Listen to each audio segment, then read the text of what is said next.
Hello, everyone. Welcome to another episode of The Great Pogcast.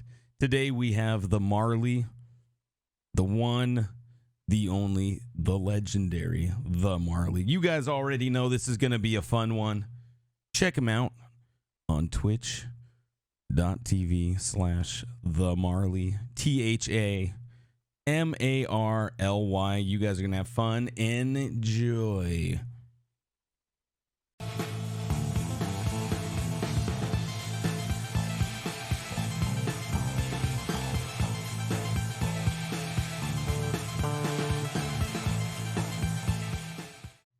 Yeah. Oh, okay. Well, we had a nice intro, but yeah, it's out the window now. Wait, are you already recording? Yeah, we're into it. Oh my God. I know. Don't even give me a second to get used to your beautiful voice. Yep, no prep time. That's how we do it. It's just you flow right into it, man. All right. Yeah. How's it going, man? It's not, other podcasts do it. So All right. Just what we do around here. The Great Pogcast. The Great Pogcast. This one's going to be episode number 3. 3, nice. Yeah. Did you catch episode 1 with Zam?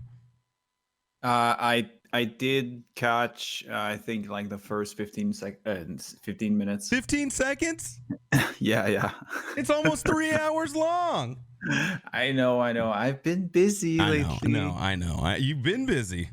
Yeah, really. Since the beginning of the year, it's kind of cray on my side.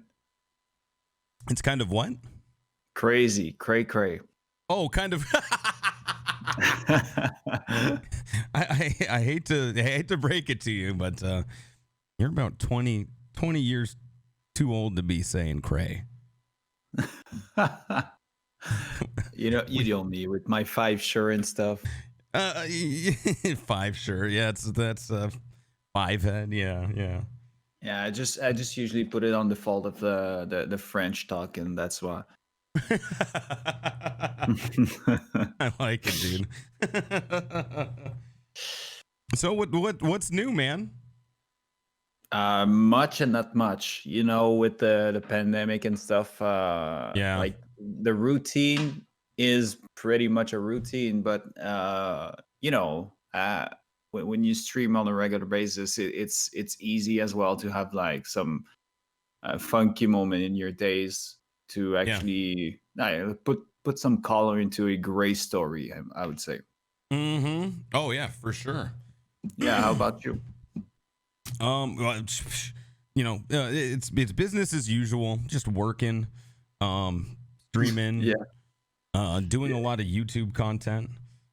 Yeah, I saw that. Yeah, it's very nice. Yeah, we're trying to grow and grow in every facet and on every platform and really get our name out there, because that's kind of the name of the game. So we're doing podcasts, YouTube videos, obviously streaming is always the heart and soul of what we do, and it's just finding new ways to grow, man. Yeah, exactly. Like defining the true word of content creator. That's what it's about. It's about content creation. You nailed it. So yeah, that's all we're up to. Just literally every platform. Yeah, well, that's the best way to do it. I actually have to step up my game that way. So like most of the time, I'm gonna be kind of right off the bat with you, man. I still look up to you on so many facets of streaming and putting content on the internet. People probably know, like most people know me who's gonna listen to the podcast, people who don't know me.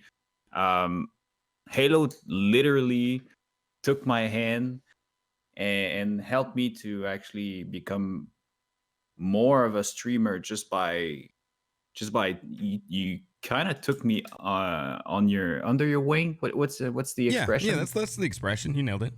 Yeah, exactly. Like you took care of me for the first months that I've been streaming, and I'm still very grateful about that. I gotta let you know, man. Oh, dude, yeah, of course, of course. It's just it's one of those situations. Iron sharpens iron. I appreciate the kind words, dude. It means a lot. But you're a very talented streamer, and you've grown and gone, figured stuff out and improved the stream and found a formula that fits your personality and works for you. And yeah, I mean, you rightfully earned all of that success too, though. Thanks, man. I appreciate it. Yeah, for sure. And by the way, for as long as you've been streaming, maybe you've taken one stream off from your regular schedule. Did I? I don't even know if I did. Maybe not even. Yeah, maybe not even one. Yeah, you'd be hard pressed to ever. You set yourself a schedule, and you've stuck to it 5 days a week, 5 hours plus, typically. I feel it would be weird not to show off one day. Actually, the only one time that I really thought about it is because of a migraine hitting me really early in the day, and it drains you off your energy so hard. Yeah. But I started streaming, telling myself at least I'm gonna start at the right hour, and if I just stream like for an hour or two, at least I showed up. Right. And it's probably the same for you. Even if your day is off, once you start streaming and you see people giving you vibes in the chat, usually you just forget about all the other things and you just go on with your stream and you're having fun. Oh yeah, dude. Oh, without a doubt, it's a powerful thing, and it's it's reciprocated, right? There's people out there in chat that are having a bad day. We were actually talking about that in our channel yesterday. One guy was like, hey, I was just playing Dark Souls. I was just making jokes, doing the typical thing, right? And randomly he goes, hey, I just wanted to say thank you. You've gotten me through some really tough times, and really glad to be here. And I was lurking, but I caught that moment. It was a really wholesome moment. Yeah, it was. And I was like, look, if you ever want to talk to someone, there's me, there's Seld, there's all of these amazing people in chat. And it was like one person spoke up, and then another and another, like, hey, we got you. We're gonna get through this. Everything's fine. It's been a tough year. I was like, oh man, whoa. Yeah, it caught my attention when I saw Seld saying in the chat, my DMs are open. Yeah, exactly. I was like, wait, there's something happening. And I actually went into the VODs to make sure I wasn't missing anything. And God, that's exactly it. Like building a community and taking care that your community is right there where you want it. Yeah, of course. It's such. I was actually talking about this today. I'm not a prideful person in general, but my community, I have huge pride. No. Between you and I, it's always like fun and games. Yeah, but it is. In life, you're not prideful. No, I'm just teasing. Yeah. And I mean that's what's fun between you and I. Like it's always been fun and games since the beginning. Oh yeah, it's lighthearted, man. Exactly, super lighthearted. And by the way, yeah. When I first announced, I was doing these podcasts, Panda was like, "When are you getting ThaMarly on?" He's like, "That is gonna be gold." So there's people out there that are anxiously awaiting. They want to hear you. So all I'm saying, just don't mess this up, okay? Because this is you got a lot of people looking forward to this. I mean, the pressure is not on me. I'm just the inviter. I can mess it up. It's still your show, man.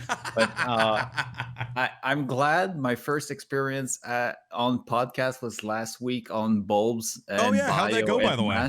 Yeah. Oh, fantastic. These guys are awesome. I don't want to talk about it like too long, but God, I'm so glad I'm so glad I ended up in this group of people because they're Hell just yes. awesome people. And in case you're out there and you're not sure who he's referencing, he's talking about Bulbtastic and Mash the Stampede. They also do a podcast. Marley, Mr. Popular as of late, was just on their podcast. Yeah, and BioZ Venom, don't forget him. Oh, and BioZ Venom. That's right. You know, I really haven't caught that podcast before. Yeah, well, at this same as me not catching yours, I know you're pretty busy. And speaking of busy, I can't wait to ask you a question about your job because, man, you don't give a lot of details on your stream.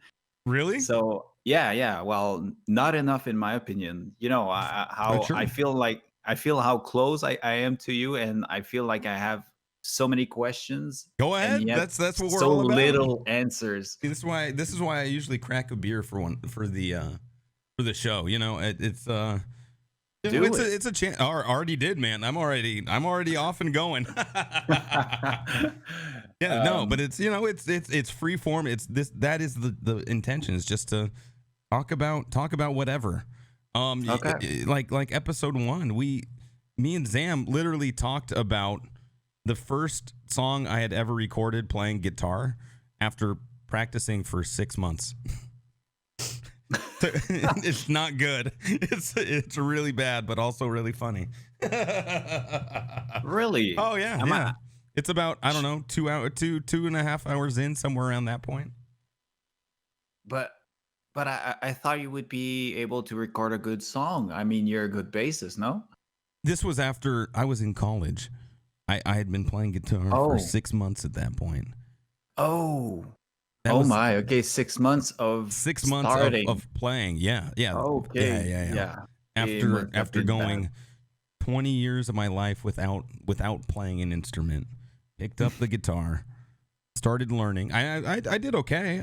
I still play guitar and I play bass, and the root of my bass playing came from playing guitar. Like, that was the beginning of that. But after 6 months, I was like, I am going to be a guitar god.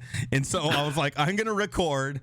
And so I didn't know a bassist. So I was like, okay, I'm just going to keep layering guitar tracks on top of each other. And I asked a couple of people. I was like, yo, I need a drummer. And everyone was like, nah, I think I'm good. I was like, will you drum on the greatest track of all time? Because I am going to be a superstar. and they're like, nah. Yeah, just do your thing. I'm just gonna go to no one said yes. Not one person said shocker, because it's such a good recording. It's the greatest piece of audio. So I had to go on the internet and find a random drum track and kind of tailor my playing to match what the drum track was. So that was the first song, and the only song that I'd recorded as a solo artist. Well, this is pure Halo. Like, doing your thing your way. Even if everybody's gonna say no, you're gonna do it. You're not wrong. Man, I admire that part of you. Like, you have that dedication. Whatever it's gonna be putting in front of you, you're gonna do it. That's awesome, man. Thanks. I don't know if it's a good trait to have or not, but yeah, I definitely do have a weird stubbornness that raises its head from time to time. You know, wow. if I start going down a road and I'm like, dude, I'm playing Dark Souls and I want to get through this boss, or I'm playing Darkest Dungeon and I'm not gonna retreat. Like, there's all of these moments where I'm just like, I'm just gonna do it. I don't care if it's good content, bad content. I'm just gonna do it. Yeah. Well, or winning without trinkets. Have you ever been able to do it, by the way? Yeah, I did that. Yeah. I did that. Did it? I did that on stream. Yeah. It took some time, but God, you made it. Oh. That's when you realize how trinkets are important, right? Yeah. When you're playing Darkest Dungeon PvP, yeah. The trinkets are mind-blowingly powerful in PvP. You know, every once in a while you can get away with it in Darkest Dungeon, doing a dungeon run, going through a whole map without trinkets. But man, in PvP, that's that was brutal. Well, in PvE, you can always play like extremely safe. Yeah. But in PvP, you can't. You can't do that. No. There's a timer ticking down, and the other guy is just gonna take advantage of that. Yep. And then with resistances, even a solid stun that you're gonna land 90% of the time plus now becomes a 4 out of 5, right? An 80% chance, 70% chance. You start missing stuff like that. It's exactly. All of that adds up. Exactly. Yep. It adds up in a hurry too. But, I was talking about. Sorry, I cut you. Oh no, go ahead. I was talking about Darkest Dungeon on Bulb's podcast because they gave us a grid that we needed to put our favorite games, most challenging games, underrated games and stuff, and talk about it. And then the question of best combat, I had to go with Darkest Dungeon. Like I'm a sucker for turn-based battle, and Darkest Dungeon did the perfect job for that. They hit it out of the park, dude. 100% right. I bought this game thinking I wouldn't enjoy it that much because of the review, and boy, oh boy, the review were wrong. I spend so much more time on this game just because it's infinitely fun. Like there's no ending to this game. Wait, the reviews for Darkest Dungeon were kind of mixed. That's what you're saying? Yeah, they were around like 70-75% because a lot of people were complaining that the RNG was against you. So people were complaining it was too hard. So it's mostly like saying Dark Souls is just too hard, so you just give a bad review. Oh man. So I was like, okay, but I'm pretty good at Pokemon. I know my stuff. So turn-based should be fine. I guess I'm going to be able to have fun. Yeah. And boy, oh boy, was I right. I mean, I'm having such a blast with those. And once you did the game once, after that, you can go in mods on Steam, and there's like infinite mods that you can download and do a whole game that you've never like characters that you've never played with, and just have the same game but the same fun that you had the first time you played it. Yeah. Oh man. And one campaign, easily 50 hours. Easily. Yeah. And then there's the Crimson Court expansion, which makes the game infinitely harder. I'm not sure. Have you played the Crimson Court? I didn't, but I watched you a lot. Well, I'm one of your viewers that I've seen the most Darkest Dungeon because I watch you mostly in your first 4 or 5 months, and Crimson Court seems really hard. It's brutal, dude. There's the Crimson Court, and what's the other one that you were doing some Crystal Run? Oh, the Color Madness is that one. Yeah. These were really fun. Yeah. Like it's just like you try to push as much as possible with the same team. I mean, they've been able to create some great content, and now the second one is coming up real soon. Can't wait to see this one. Oh, that reminds me. By the way, I happened to peep my Steam library, and guess what game got a major content edition, a new campaign? I don't know. You tell me. Oh, Green Hell. Oh yeah. Green Hell. I heard about it. Yeah. Oh my. Yeah. It's a 2-part campaign add-on, like a new story. It's like a new story, and part 1 just launched, and I think if I read correctly, I think part 2 is going to launch in like I think it's like Q2 or Q3. So I think by the end of September. I thought it was a whole new game, but it's the same game. Same game. It's a new campaign. That's cool. Yeah. I always thought that they didn't exploit enough out of this game, so that's even better if they I just know. keep the same thing. And by the way, if you're new out there and haven't seen it, I did a whole playthrough of Green Hell, which is it's a jungle survival game, but it's written like a Hollywood B movie. Like it's the script in it, the character decisions, the actions are really really campy. So I love it. It's a beautiful game. It's actually really challenging. It's a hard game, but the way that the characters interact with each other, you're just sitting there heckling it, laughing at it, and Yeah, it's a little cheesy, but you don't is. focus on this. Like the survival aspect, I know It's I'm gonna hard. admit I went to bed way too late watching you playing Yeah, this I game because know. I couldn't stop. I couldn't tell myself like I didn't want to miss anything because the survival aspect, there's always something surprising you. Hmm. So it's addictive. Yeah, it's so addictive and challenging, and especially with that game because there's a lot of exploration that goes into it. Yeah. So unlocking like the next clue, like you have the next ayahuasca trip in the game, and it unlocks something, and you're seeing these visions, and it's showing you where to go and the rough path that you need to take. And it's like whoa, it's cool. That game's really really really it's fun to watch, and it's fun to play. And by the way, that That game is a testament to my stubbornness because that game wasn't the most popular game by far, especially in the no. early days.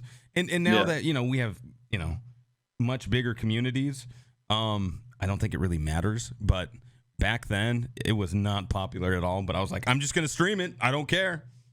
Yeah. Yeah, and well, because the only game you were streaming back then was Darkest Dungeon, Yeah, but now your list of games that you've played and still playing yeah, is way bigger. yeah, I think you're right. It won't matter much. You're yeah, right. it's just one of those things. It's like I don't care if it's not popular. I'm gonna do it. Like I just had so much fun with it. And I knew it was a good product, even if it wasn't popular. I was like, I'm just gonna do it. Gonna do it. Yeah, And good so call. yeah, I did it start to finish. And then like even when I did The Long Dark, that game was really popular. A lot of people liked it, and so we I still have one more chapter from the campaign to do. So excuse me, once I get through, I think after Dark Souls, or maybe after like Dark Souls 1, play through The Long Dark, then do Dark Souls 2, and then maybe that's where I jump into Green Hell again. But yeah, that one's coming back up again. Hmm. Yeah. Yeah. I didn't watch much about the Long Dark because I got it myself, and I Oh don't want to yeah, spoil don't spoil myself. it, dude. Yeah. Yeah, same with Subnautica. I there's a streamer named Tuzzle that I really really enjoy watching, but she's playing Subnautica, and Okay. I've never watched any stream of hers of Subnautica because I don't want to spoil myself. I just want to live the actual experience because I've heard so many great things about this game that I Dude, you need yeah, you need to play Subnautica. You would yeah. really really like it. I'm what only 4 hours into the game, and I'm Yeah. having a blast. I'm Yeah, having a you blast. did one stream of it, right? Yep. Yeah, Yep. but I also played a little more offline because Oh. it was just a matter of in between marathons. Yeah. I know I want to stick to my marathons for now on stream. Okay. Okay. Any chance are you planning on streaming Subnautica, or are you going to play it offline? Offline. Okay. I started the game On. online. Yep. Yep. But it's I don't know. I kind of have my like my how do you say I don't know the expression. Like I have my niche type of streaming, and I Yeah. want Yeah, it to doesn't keep it fit into that your way for now. content. Yeah, Yeah, I exactly. totally get that. Like over the holiday season, Steam put a bunch of games on sale, and I ended up buying Stardew Valley because I'm a big Harvest Moon fan. Like back in the day, loved that game. Oh my god, yes, it was so good. It was.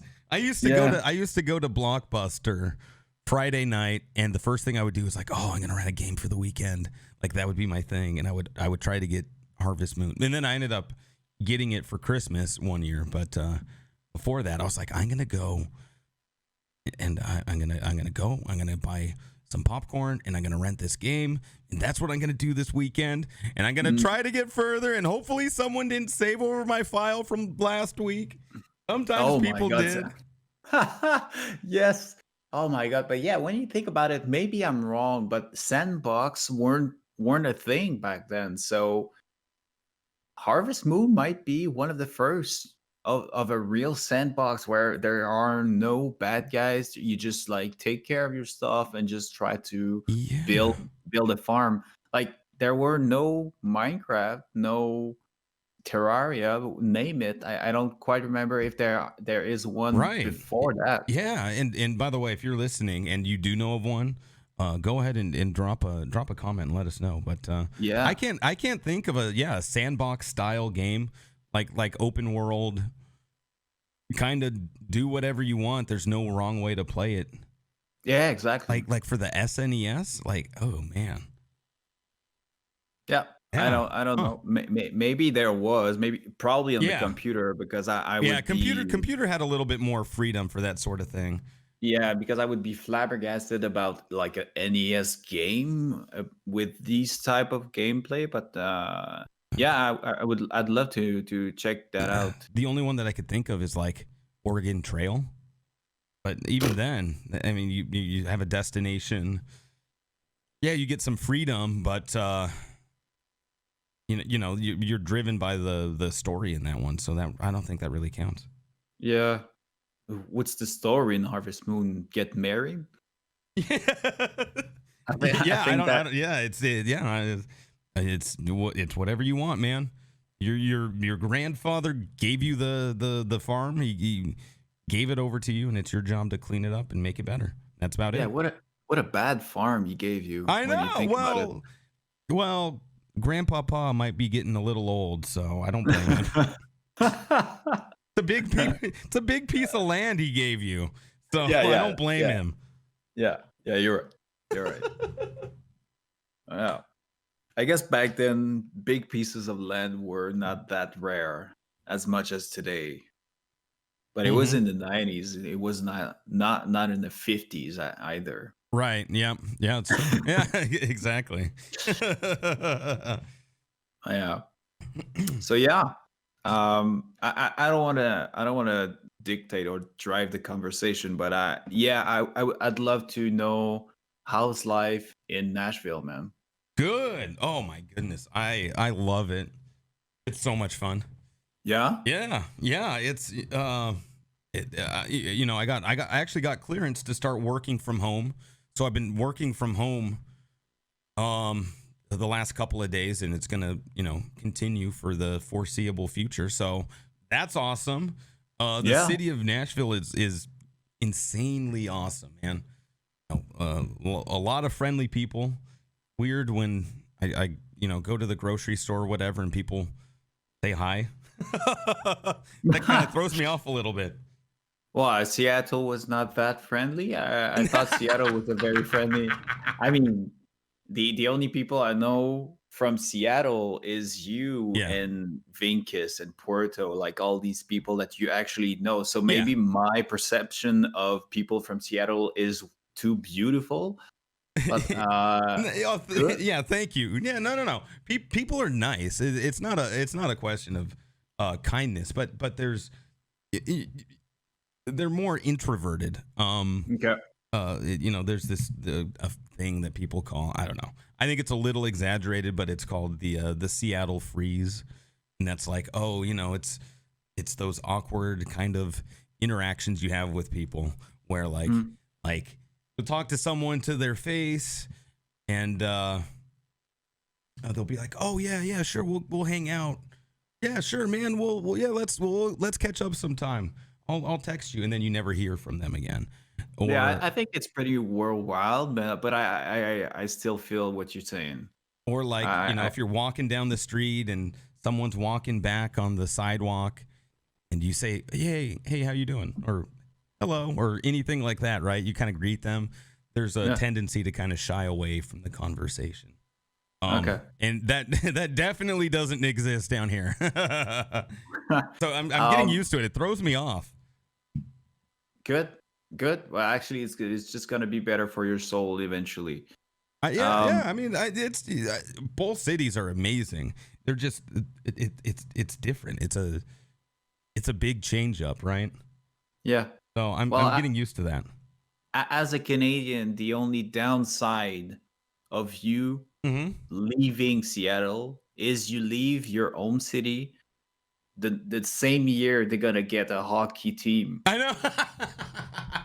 Now that's a little sad, but I get it. Nashville has its own, and I it's was gonna say they have their own team, the Nashville Predators. Predators. Yeah, there you go. Yeah, Yeah, yeah. I'm not. And See, it's I've never been a hockey guy. I'm getting used to this. really Yeah, well, here's the thing. I only live. Okay, well, I don't live very far away at all from the stadium. I'm pretty close to that. So, cool. yeah. I mean, I could probably dip down and catch some of their games. It's just Seattle's never had a pro team. I think we had like the Totems back in the 50s or 40s or 60s or something. Yeah. There was one, but as far as for as long as I've been alive, I've never had a pro hockey team in my life. So that's like the one major sport that I've never connected with. And the good part is Nashville is known for its crowd. Oh, no way. Yeah, it has one of the best crowd. Man, if they got a good fan base, yo. Oh, okay. I need to get it. How's their team? Are they good? I feel bad asking you, but I've never watched a full hockey game. I'm a true Canadian regarding this. I can talk about hockey for the rest of the evening. Like I really don't care. But in the last years they have a really, really solid team. Like they have one of the best defensemen and a really solid offense. Their goaltender is there. They used to have a really, really good one, but he got too old and now he's not there anymore. Sure. Yeah. But yeah, it's a really, really loud crowd, a lot of chanting and a lot of movement. So yeah, you're gonna have fun if you go there. Oh man. Oh dude. Okay. I might have to dip into a game one of these days. How often do they play? Do they play like twice a week? It's 82 games. Yeah, once every 2 days around that. But the thing is, they play half their game away, so it's only 41 games. Yep. But it's 41 games between October and April, and Predators are good enough to make the playoffs like half the year, like half the time at least. So you should have it. And the good thing is it's gonna cost you like half the price as me, because Montreal is one of the highest price in the league. Oh, ticket wise. Oh, okay. Wow. Yeah. Now I have no excuse not to. Yeah, and I was super excited when I heard that we were getting the Seattle team is going to be called the Kraken, right? Yeah. And I was like, dude, there's no way they're gonna, like, they were throwing out name ideas and things they were considering. And I was like, okay, the Kraken is that's kind of a really cool name.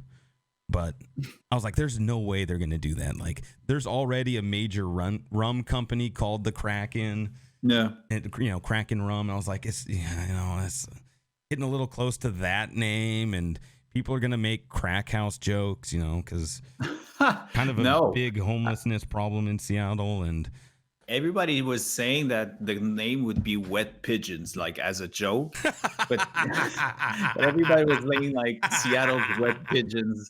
Yeah, I don't know why. I guess you guys would be in a better position than me to understand the joke, but everybody was saying that. I was like, what the hell is that? Why Wet Pigeons? It's a terrible name, but it was a joke, obviously. Yeah. It's because it rains a lot in Seattle. You get a lot of wet, gloomy days in Seattle.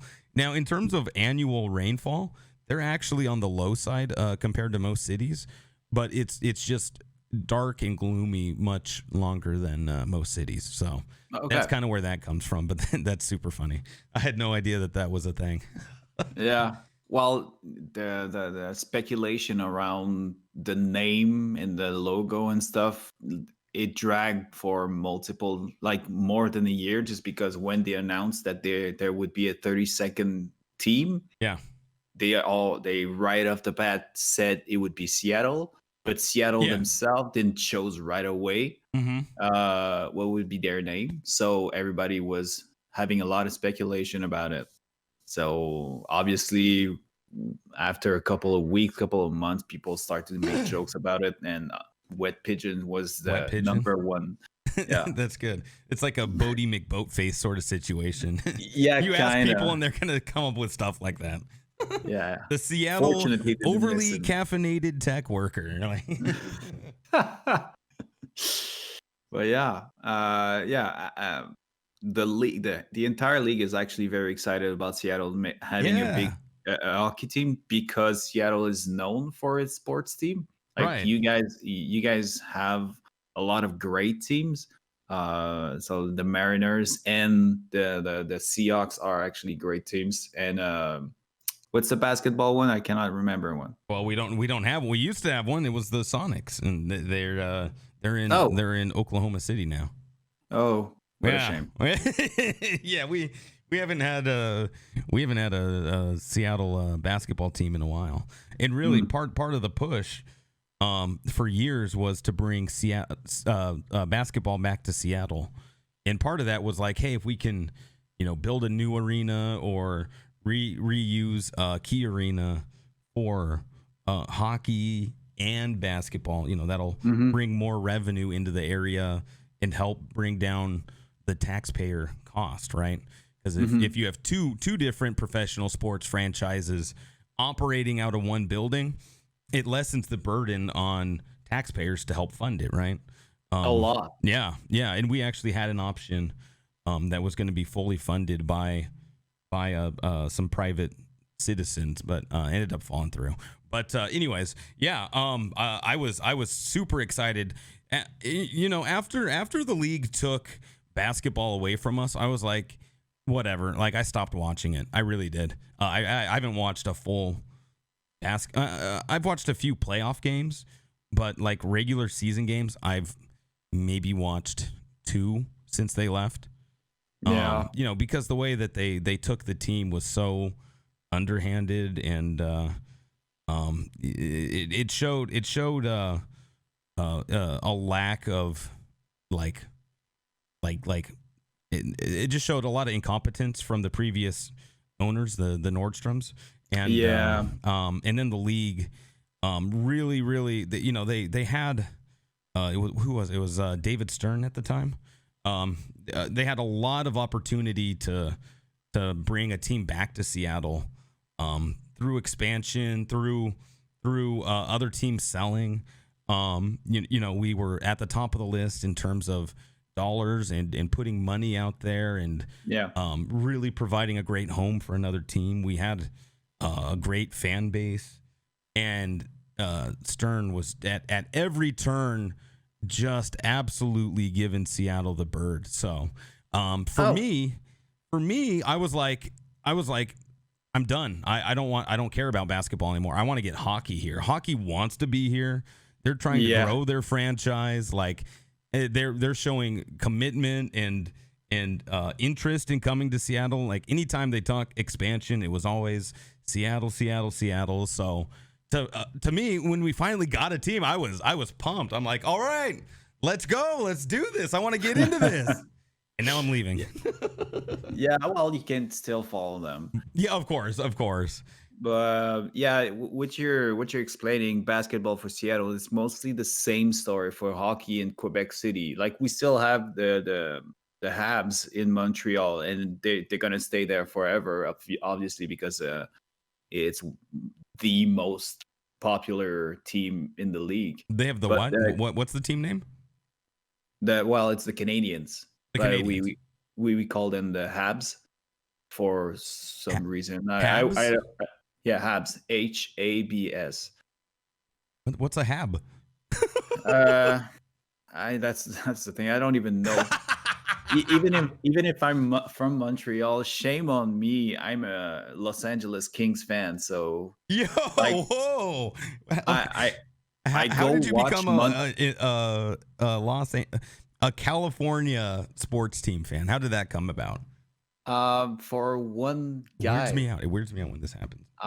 There's this one guy called NJ Kopitar who was playing for. He's a Slovenian, Yeah. and it's pretty much the only Slovenian that ever made anything decent hockey-wise in the history of hockey. And he was just too young to get drafted that year, but just old enough to make the world competition. And he was pretty much 18 years old, get as good as the old guy who are playing in the league already. And he was the only guy in this team making some decent stuff, and I was flabbergasted about how is this guy able to do anything with no one else around him. And he got drafted by the Kings and ended up being a really, really good player as well on the team. So I followed this guy, then I fell for the team as well. And he's still playing for the Kings, but when he's gonna retire, I'm still gonna follow the Kings. I really like the organization. Yeah. Yeah. Right. He's the one that drew you in, but yeah, the organization cemented that. And okay. Yeah. Yeah, actually, it's the exact same reason why the Cards are my football team. Well, first of all, we don't have a football team in Montreal, so Yeah. as a American football fan, if I wanted to get attached to a team, it would be an American team either way. And it's when Tyrann Mathieu got drafted. It's pretty much the same reason. Tyrann Mathieu is not. He actually hates the Cards now, but I'm still following the Cards. Yeah. He was a beast, especially in Arizona. Yeah, he was good. Yeah, that's why he got his nickname, the Honey Badger. Honey Badger. Injuries got over him, and yeah. Yeah, I mean, he is an aggressive player, and it's a tough sport. So some players, their bodies just break down. Yeah. That's what athletes do, man. They push their bodies to the pristine limit, and then that's right. It doesn't like need much more to actually break. You ever see that video? You know the video where that comes from, right? The honey badger. Yeah. The YouTube video. Okay, good. That's still one of the funniest YouTube videos I've ever seen. Yeah. Ooh, look at that honey badger. Oh, look, is he getting a meal over there? Oh, he's just gonna rip his guts out because honey badger don't care. Honey badger don't give a shit. Yeah. Hey, honey badger, how are you doing today? It's so good. I'm pretty sure it's because of that video that the honey badger is mostly my favorite animal. It's not the cutest, but it's the most badass ever. Yeah, hell yeah. Forget the shark, man. It's all about the honey badger. I mean, they can scare off like a group of lions just by not giving a heck. That's right. It's gonna be your new nickname, the honey badger. Oh man, I would love that. But I don't have the right energy for that. Like a honey badger, it's just too much for me. Oh no, honey badger's playing Doom right now. Oh, bye, Mr. Demon. Oh. Honey badger don't care. Honey badger don't give a shit. Oh man. Oh, it's so good. All right, I'm gonna ask the same question, but in a different way. Yeah. How's leaving Seattle? It wasn't easy, man. Because I don't know anybody down here, like personally, right? I don't have any family. I don't have any friends that live down here. So to a degree, I do feel more isolated. I've only ever lived within 80-mile radius of Seattle. I've never lived out. Even going to college was up in the state, close to the Canadian border, but still in the state.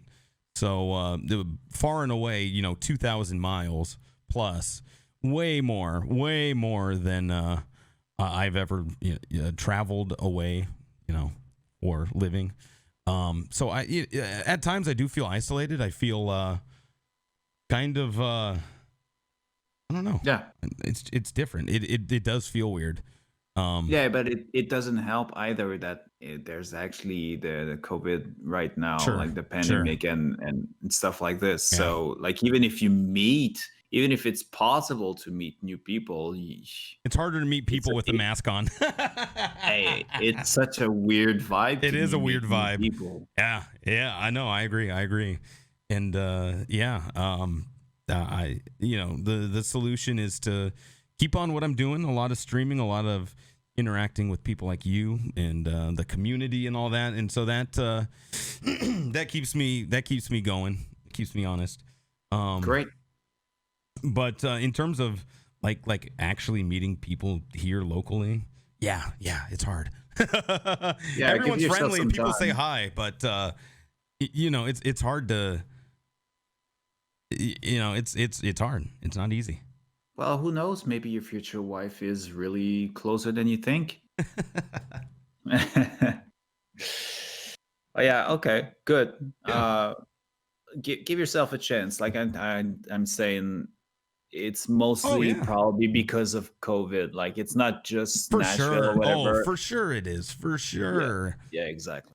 You going out. They do have live music here in Nashville, so I can go down and catch a show. But you have to sit at a table 6 feet apart. Mask on when you're not sitting down. All that stuff, it really does make interacting much, much harder. But the good news is, having a blast, a lot of good food here in the city, a lot of great music. Been able to go out and catch a couple of shows, so that's been good. I really like it. You also have enough stuff in your plate to actually occupy yourself, like with the stream and the new job, and now this podcast and the YouTube. Like you're actually really good at actually taking care of your time. Yeah, it's hard. Most days I was wrapping up work at 6 p.m. and sometimes later my time, which would be closer to 7:30 your time. And so I would run home, get a quick bite, and then start streaming. So it's been chaotic, and working from home takes away some of that because I don't have as much commute. I have zero commute time. But getting settled in, finding the right rhythm, the pace of the business, and all that. So the work is going really, really well. And that was my next question. Yeah, you asked about that earlier. What exactly do I do? Is that what you were? Well, first of all, I know you work in analytic, but nothing else. Yeah. Okay. So yeah, and you're right. I don't think I've really. Hold on. Sorry, had to take a quick little beer break there. I don't think I've really talked like in depth about the work that I do.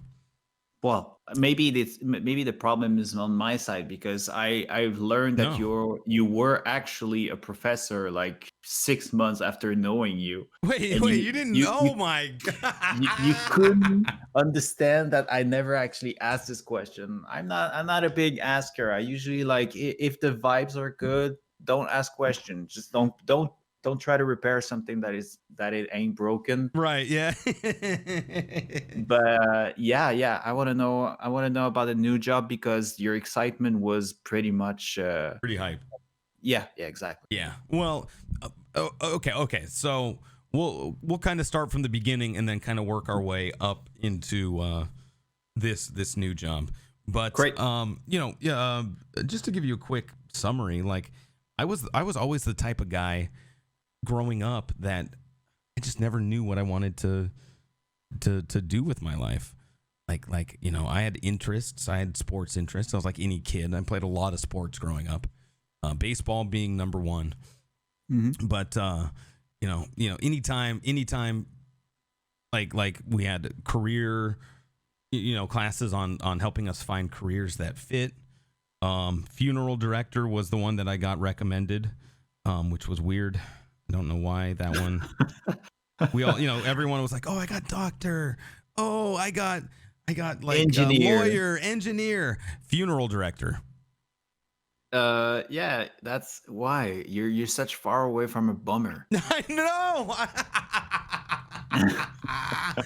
I was like, okay, well, obviously the system isn't gonna. Well, obviously, like, I'm gonna have to figure it out on my own because whatever this isn't working. There's no way. Good call. And who knows? Maybe like 20 years from now, you're gonna find your way into Funeral. Your funeral Yeah. director, and maybe you're gonna be happy there. Yeah. Could you imagine me as a funeral director? Oh my God.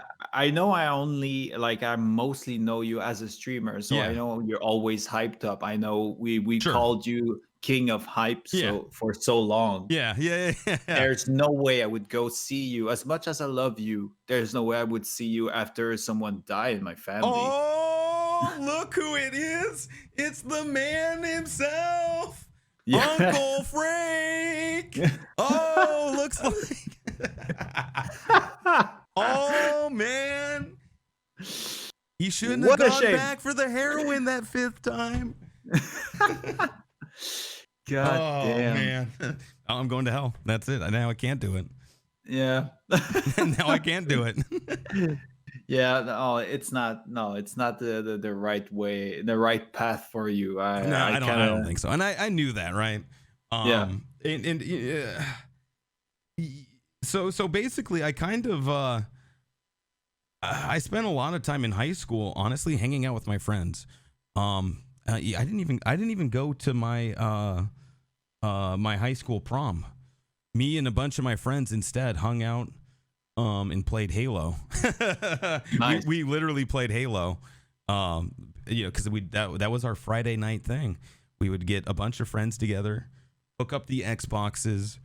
Sometimes we would, by the way, in Halo 1, they didn't have Xbox Live connectivity. So the only multiplayer you could do was by connecting Xboxes together, right? Ethernet. Yeah. But there was a way that you could hook your Xbox up to the computer and download a program called Xbox Connect, and GameSpy had one as well that would allow you to use the internet to connect Xboxes together. Really? And everybody who had that could play together? That's right. Oh my God. Yeah, that's how I met Puerto. My God, you're such a nerd. I know. I love it. I know. But you that's how I met Puerto. Was we what happened was it was such a small community of people that played Xbox Connect because no one even knew about it, right? But that was the way you would play 2v2 capture the flag Blood Gulch, like over the internet against people that you can't see, people that you can't look over and look at their Xbox with, right? So we started, it was doing huge that back then. Yeah, it was, but there was no Xbox. It didn't have there was no Xbox Live. So anyways, that's how I met Puerto, was playing that. It was weird because I had mentioned to him one time we were playing. I think it might have been the beta for Halo 2. Halo 2 launched a beta, and that one had Xbox Live, and you could play with buddies. And I happened to mention to him, I was like, "Oh yeah, I'm gonna be starting college up in Western in a couple months." He's like, "Oh no way, I'm up here. I'm already living up here." He's like, "You should come hang out. We should get together." And I was like, da da da da da. And so when I actually got to Western, one of the first things I did was go and visit Puerto, and we instantly became friends, like real life friends. Yeah, the rest is pretty much after history. being Xbox Connect enemies for so long. Yeah. Oh, that's nice. Yeah, I That's nice. was the best man at his wedding, and yeah, the rest is history. But that kind of going off on a tangent there, but yeah, I just never knew what I wanted to do, right? And so my mom was like, "Oh, you need to go to college. You need to do all this." I was like, Yeah, "No, I classic. don't." I was like, "I don't need to go to college." I was like, "No, I don't." I was like, "You know what I'll do? I will start my own web design business, and I'm gonna make millions of dollars." And because I kind of have a mind for creativity. It sounds weird to say this, but the two things that I really excelled at were math and creative writing. So fictional writing, writing on past experiences, tapping into memories for the reader is something I really excelled at in middle school and high school, and had some of my work published through like the schools. I don't know what they did, but there was like a distribution thing. So I got a few things published through that Nice. that were notable. But anyways, I was like, oh, website design is it's kind of taps into that creativity. And so I was like, I could do that. I could do that. I wouldn't feel boxed up career wise. I never wanted to be an accountant. I never wanted to be a CPA. Do the same routine month in and month out. I saw that as a way to escape that, but also provide a service that people are going to want to pay money for. And so I graduated high school, and I had good grades and all that, and I could have gotten into schools, but I didn't. I didn't apply. So ended up doing a couple of I did a couple of classes for web design, just like technical classes for like a community college. Yeah. And instantly I knew, I was like, oh, this is not the vibe. This isn't what I want to do. So I went back to the drawing board a little bit, and I was like, okay, I'll take a more traditional approach, and I'll get an associate's degree. Again, I don't know what I want to do, man. I'm so freaking indecisive. It staggers me to this day. Man, I don't want to stop you right now. No, go ahead. The only thing I'm gonna say is right now you're almost describing the exact same situation that I was in. Oh, but really? The only thing is good for you to be able to tell yourself that it's not for you, because it was so hard for me to actually go into something and take a step back, because I was always trying to push myself a little more just to maybe I'm gonna like it more, and I did that like 2 or 3 times, and I lost years because of that. Yeah. So good for you to be able to actually pinpoint that this is not for you and just move away from that. No. Because that's pretty much the only not similar thing from you and I admire that. That's good. Oh yeah, thank you. Yeah, that might be the one thing that I did right career wise for 25 years. So what I did was I was like, okay, instantly I knew that this was not for me. I could do it. Like I could design websites and write HTML and XML and make some pretty cool websites, but it wasn't for me. It wasn't for me.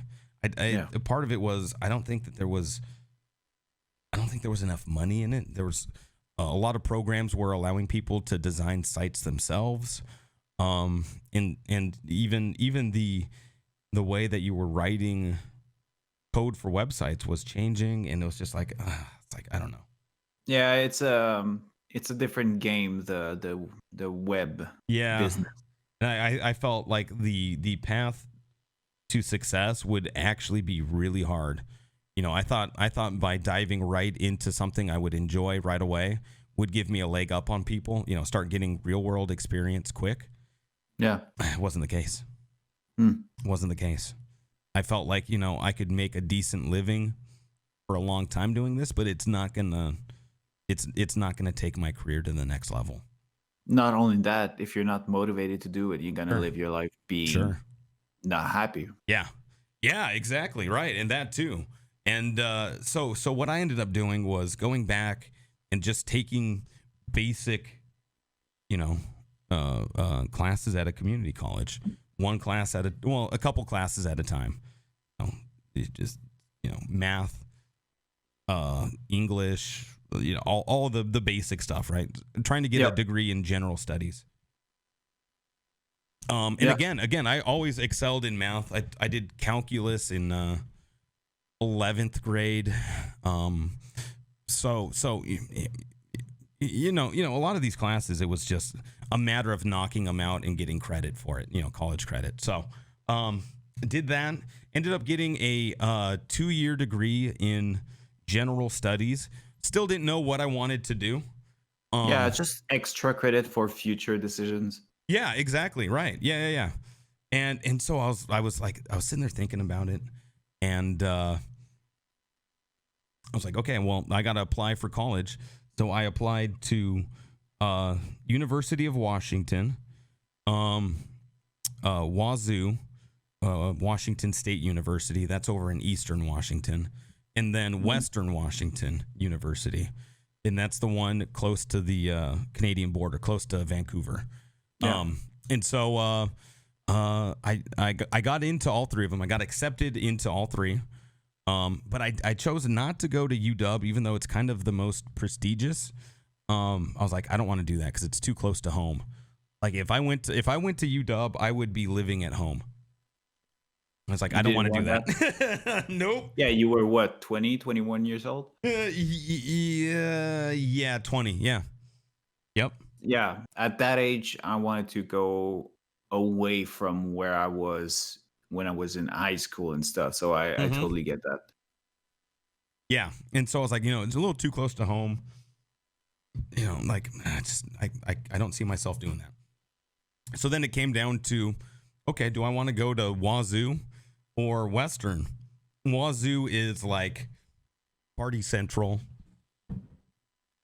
They got a great vibe if you enjoy the party scene. Yeah, all right. And about how far from home? Yeah, 6 hours. Oh, 5.5, 6 hours. And so, obviously it'd be a chance to get out there, enjoy, the college experience on my own. And really that vibe would have fit me pretty well. but I ended up like critically thinking about it again, maybe the first smart thing I did.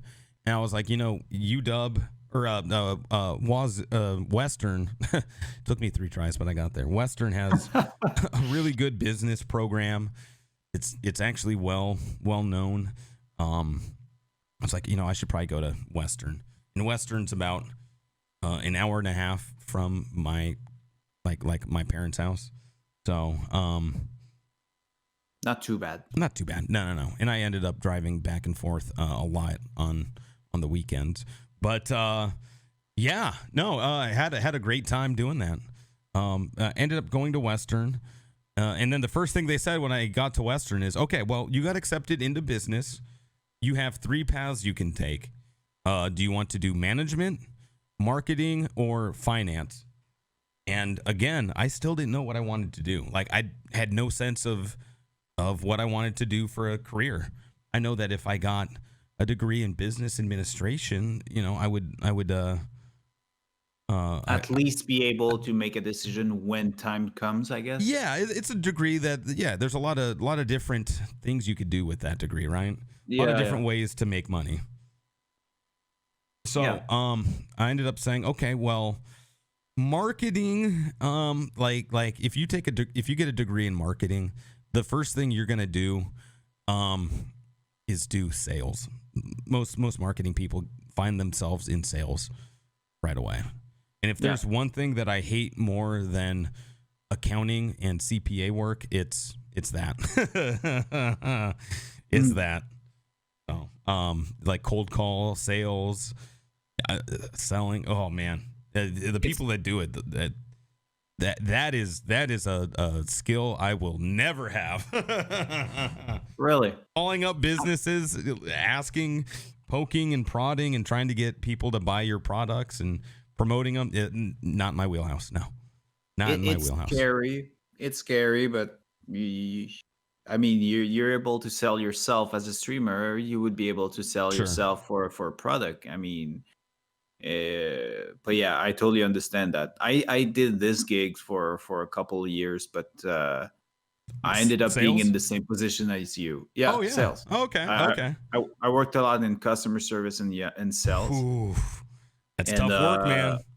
Yeah, that's mostly why as a streamer I'm really good with a lot of different type of people, because Yeah. I faced a lot of them already Sure. as a worker. Mm-hmm. But mostly sales. I actually did some door to door for a year, and let me tell you, on top of being in Canada, so winter was actually something. Door to door is brutal, but when you think about it, wintertime. yeah, but like when I think about it today, I would probably not do it again. But God, I'm so grateful about what I've actually learned. Like, What did you sell? Well, mostly the same thing as Verizon. Mostly it's a Verizon comparison. It's Bell Canada, so it's a Phone internet, TV, and phone okay. provider. Oh, okay, like a Comcast. Yeah, exactly. Oh man, and you would do that? They did door to door sales. Yeah, exactly. Wow. They had a program for it. I just came back from British Columbia for a whole summer where I was just cherry picking for the whole summer. And let's be honest, I was just picking cherries to pay for my beer and my weed, and that's pretty much it. Like this summer, I did nothing but partying and working the minimum so I can pay for my party. It was a blast. I had fun, but when I came back, picking cherries for that party lifestyle. I don't know what was in my head, but I guess I wanted to punish myself for having too much fun for the whole 3 months in the summer. So yeah, I did some door to door, and I learned so many things. Through that, but I don't think I would do it again if I knew what I was going into. Professional cherry picker. Yeah. Is there a strategy to it? Do you just go down the vines, the long oh my God, there are long lines, and just pick them, or what do you do? Yeah, the thing is, you don't want to break your relationship with the guy who has the actual land. So when you actually pick, you don't want to break the trees, because the next summer you won't have any get cherries. That product. So, yep. Exactly. So I don't. What's the name? There's I don't know the word in English. Delicate. Being careful. No. The what actually creates the fruit? Photosynthesis. The buds. I think it's the buds. Yeah. Right. Yeah. I think it's buds in English. Yeah. Where I'm looking for the buds. They end up flowering and then sprouting and the sprout. Yeah. And put forth buds. Yeah, exactly. So yeah, you had to be careful about that. So there is actually a really very unique technique for cherries. But once you get it, well, it's mostly you get paid for the number of bucket you pick. So you gotta get fast if you want to have some money. So yeah, there were some people who were making enough money in 3 months for their whole year. And I'm not talking about someone who just lives with like a 12K or 15K. Some people were making like over 30K Canadian dollar, but still 30K in 3 months in picking cherries. Yeah, I mean, that's great. That's really good in 3 months. Yeah, if you could do it year round, that extends to what, 120,000 a year. Yeah, and we met. If you could do it full time. But it's mostly impossible. Yeah, but for the amount of time, it shows you how good the money is, right? Yeah, exactly. Yeah. And we met some couples who didn't want to have a lot of money. All they wanted to do is picking cherry for 3 months, and they were traveling the rest of the year in cheaper countries, and they were Yeah, doing go this for big like and go five. spend it. Yeah. Exactly, they Dude. were doing this for 5 or 6 years, and they were living the life. Sure. Like if you like to travel, just do this, but you got to be good enough to pick cherries. And after years of doing it, they were pretty good. I don't know how people do that. I'll be honest. Every time I go on vacation, I come back like a week, 2 weeks later, whatever it is. Usually like a week. Come Yeah, back a week later, and I'm like, man, I spent so much money. I'm so broke now. yeah, yeah. If I spent $30,000, like where would I stay? What would I eat? What would be my food setup? Like, am I Yeah, eating out? And then you're spending even more if you do that. Like, I don't yeah. know how you pull that off. Good on them though. Yeah, there's a way to live like that. Mm-hmm. You just gotta learn how to do it and how to get your way around, how to know where to go, Yeah, where when you are at some yeah. specific place, stuff like this. And you also probably like to accept the fact that you're not gonna live a luxury life. But at the same It's true. time, Oh yeah, you can't be going big. Yeah. no, but at the same time, like for example, if you go in Asia, like Vietnam, life is so cheap compared to ours.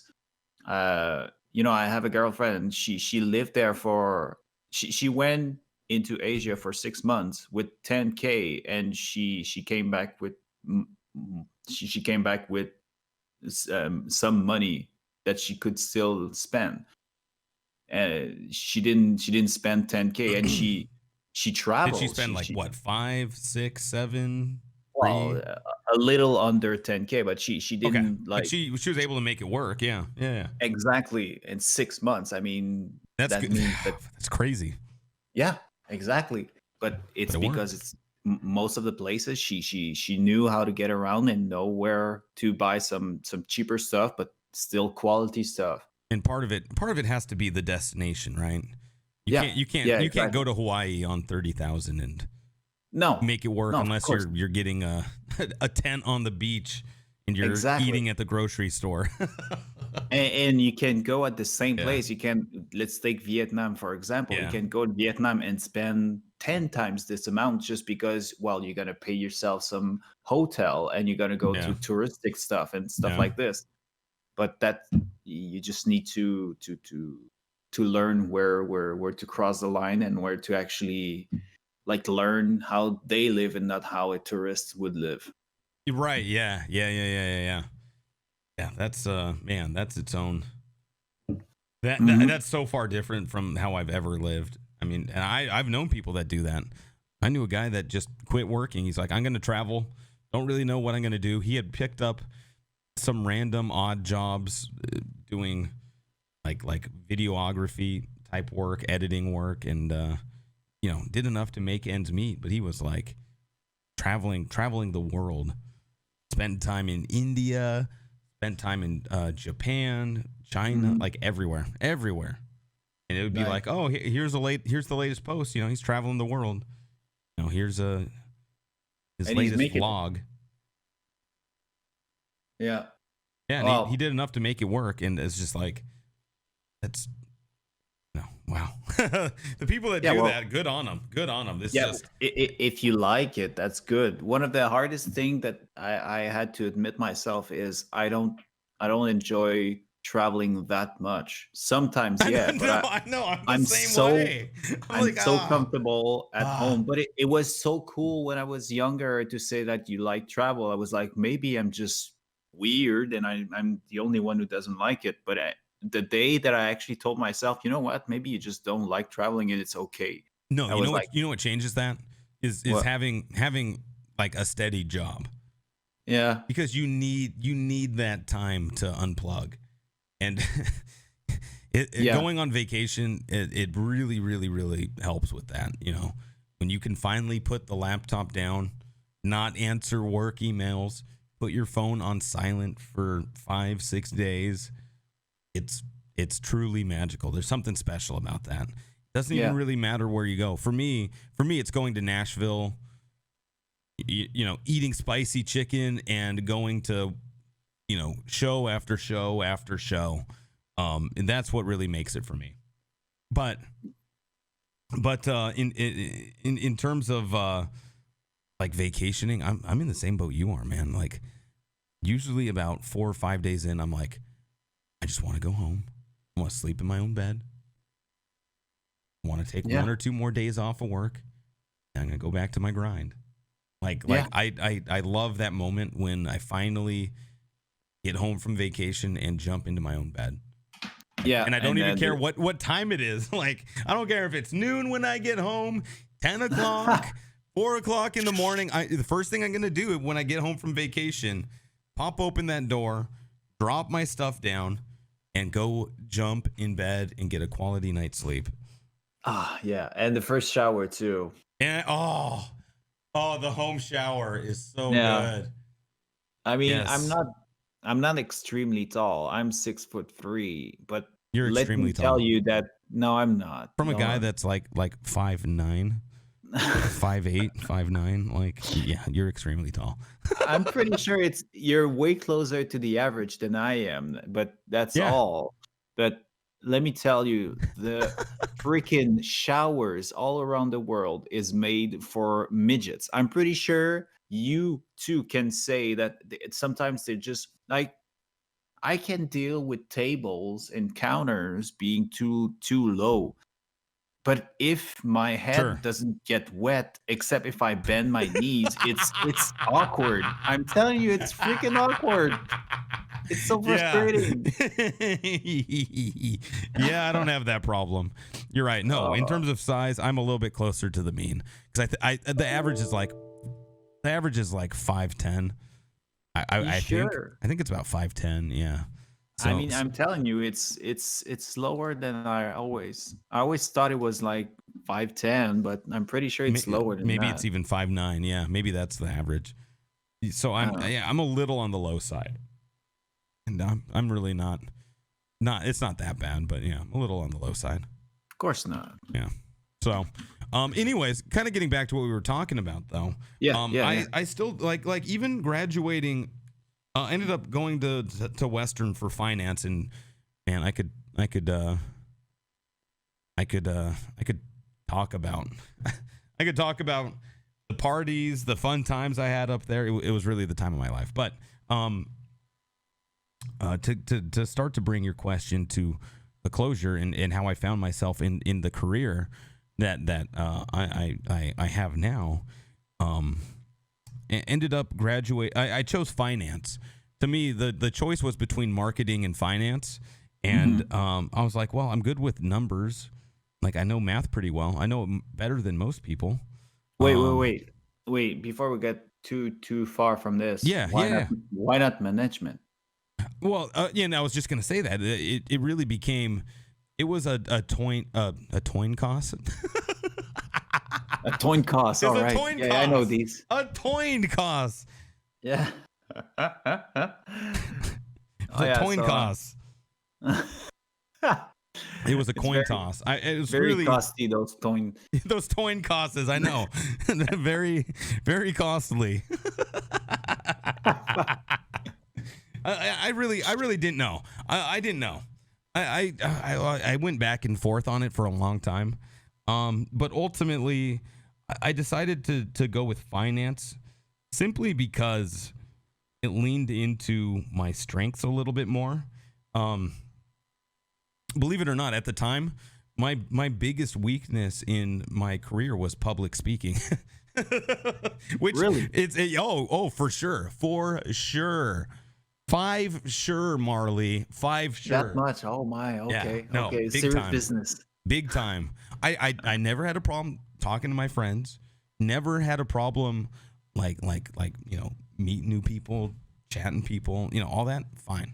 I could do that. My biggest problem was public speaking.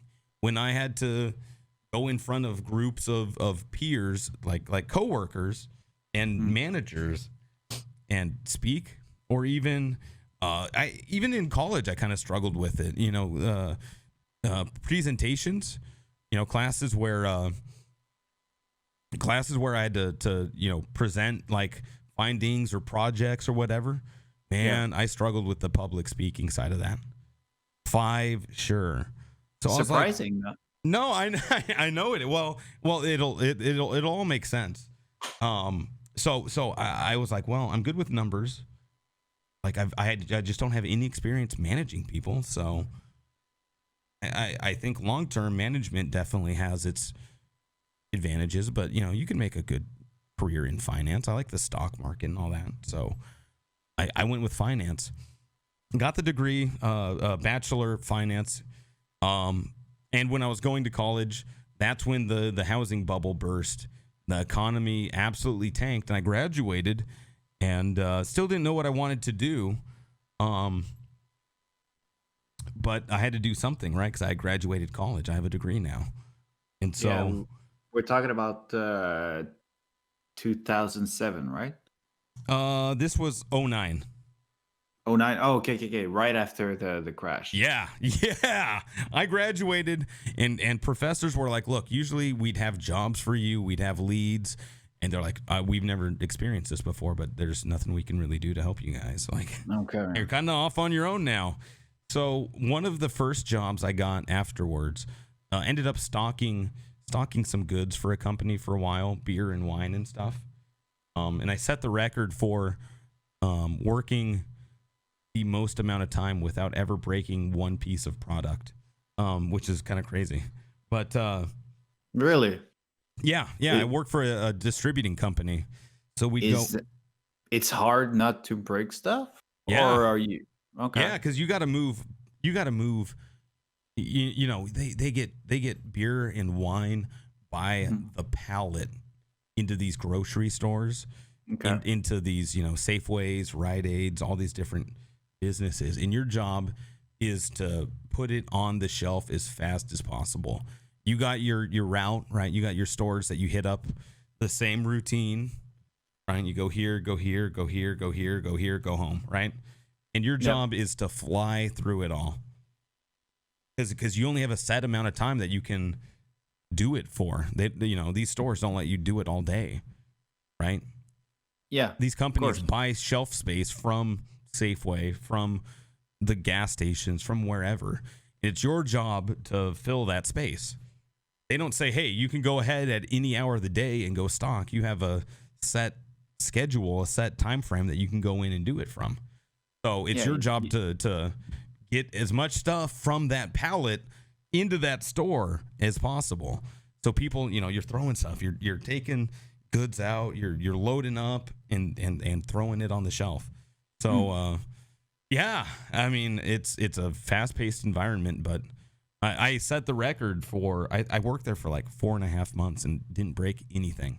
Zero product loss. Yeah. Yeah, I wasn't good at it. I was fast enough to get it done. I was even a little bit on the slower side, but the difference was I cost the company $0 the entire time I worked there. Yeah, well, actually, in my book, it's doing a good job. Mm-hmm. I mean, well, thank you. Yeah, but anyways, yeah, we took a quick little break there. But just to kind of close this conversation out, because I don't want it to. I don't want my history to be the bulk of the content here. Why not? Why not? I mean, we haven't been friends for dozens of years. That's true. Okay. Okay. We can continue it. I just didn't want it to. I don't know. I feel even if I'm invited, I feel like I'm probably one of the good ones that you can actually talk more about yourself than actually talking about being invited. So it's true. It's true. Go forward, man. All right. Well, thank you. I appreciate that, but honestly, part of me is I don't like the spotlight on myself. As much streaming as I do, I really don't like the spotlight on myself. So, anyways, so after college, there were like no jobs, right? And I was like trying to figure out what I wanted to do with my life, right? I had gone from literally middle school. Well, yeah, really middle school, junior high school onwards, basically from age 12 to 21, 22. I still didn't know what I wanted to do. Every time someone asked me, I was like, yeah, that seems okay, but it didn't really, it didn't satisfy me is what it was. All these jobs seemed like, yeah, I could make money doing that, and it seems cool. But it's like, is that something I would do long term? And the jobs that I would want to have, right? Like, because it's scary. Yeah, music always really, really excited me. Like I said a few times, I could see myself like working for a radio station, and I was like, I don't know if there's just not enough money in that. You gotta work or grueling also hours. be the best guitar player ever. Yeah, when you listen to that podcast, you're gonna be like, ooh, you made the right call moving away from that. Well, that might be the reason why your bass is not a guitarist anymore. That's why I moved to bass, right? That's why I moved to bass instead of guitar. Yeah. Let's be honest with each other.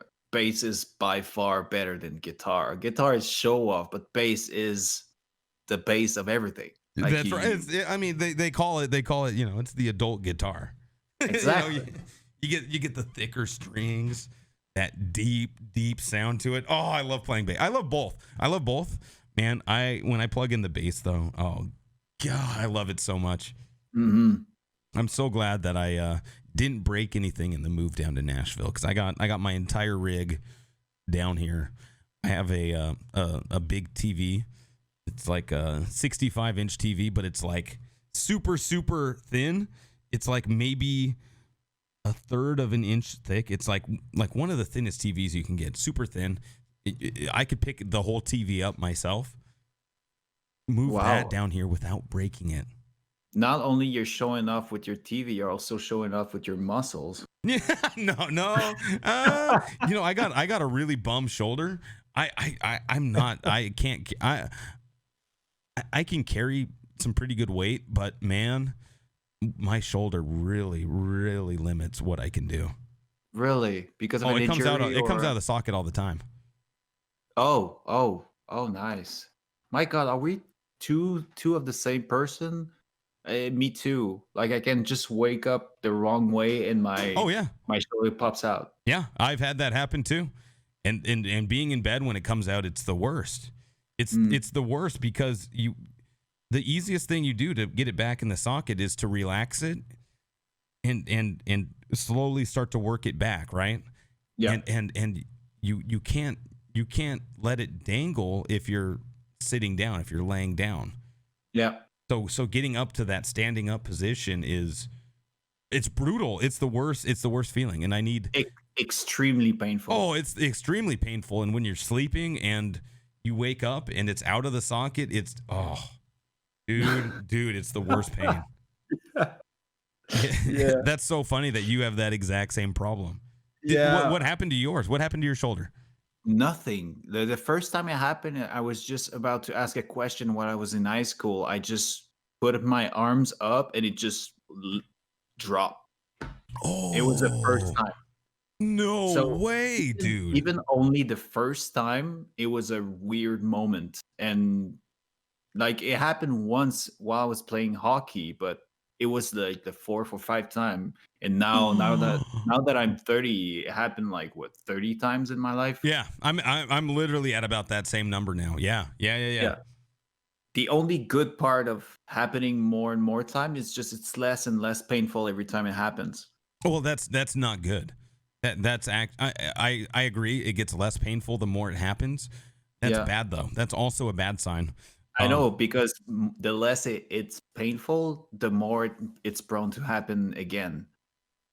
Well, it's less painful because you have less tendons holding it in place.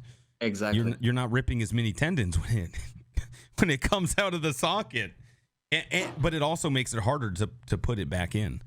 And if you continue down that road, this is what my surgeon told me. He said, the more you let that happen, the going in and out of the socket, eventually you're gonna a day is gonna come when it comes out of socket, and it just won't go back in. There's not gonna be enough tendon to pull it back into place. Really? Oh my God, that's scary. Well, you know, when you do that, when it comes out of the socket, you're pulling tendons, but it's the remaining part of the tendons that pulls it, that sucks it back up. You know, you get that moment where it kind of goes zoom and goes back into place. Yeah. The more you tear that, the less and less and less you have left. And it's going to get to the point where there's nothing to put it zoom back into place. Oh my God. Yeah. Yeah, I know. Yeah. There's no hope for us. No. Have you had it worked on? No. No. You've never seen a doctor about it? No. Why? Because I hate doctors. Yeah, I'm in the same boat, man. But isn't it covered? I mean, I could be wrong. It's not a matter of coverage. It's just I hate doing that. Long term, man, it would be so worth it. Yeah. Trust me. Well, Trust now me. that you said that it might never come back one day, I guess it kind of rings a bell of hey, Marley, just wake up, just go see someone about it. Maybe. Yeah. I mean, it sucks not being able to play sports. I can't throw a football anymore. I'm happy it's my left arm though. Yeah, it's my left arm too, but I'm left-handed. Yeah, you're left-handed. That's right. Yeah, no, I'm right-handed. Yeah, we're too similar, Marley. We're too similar. You're my brother from another country. Yeah, I guess that's why we get along. I know. Yo, bad shoulder gang. Oh my God, yes. Oh. Raise your healthy shoulder if you got a bad one. Yeah, exactly. But mine stems from an actual injury. Really? So my shoulder was totally fine growing up. Yeah. Oh yeah. No, I used to play baseball, softball, and never had an issue with it. I had a good, strong arm. But that was what I was known for was having a good arm. Not anymore. Nope, not anymore. But what happened was I was playing flag football with some friends. I think it was during college. It was during college. When I was up at Western. I ended up coming back home for the weekend and hanging out with some friends. And we were playing flag football.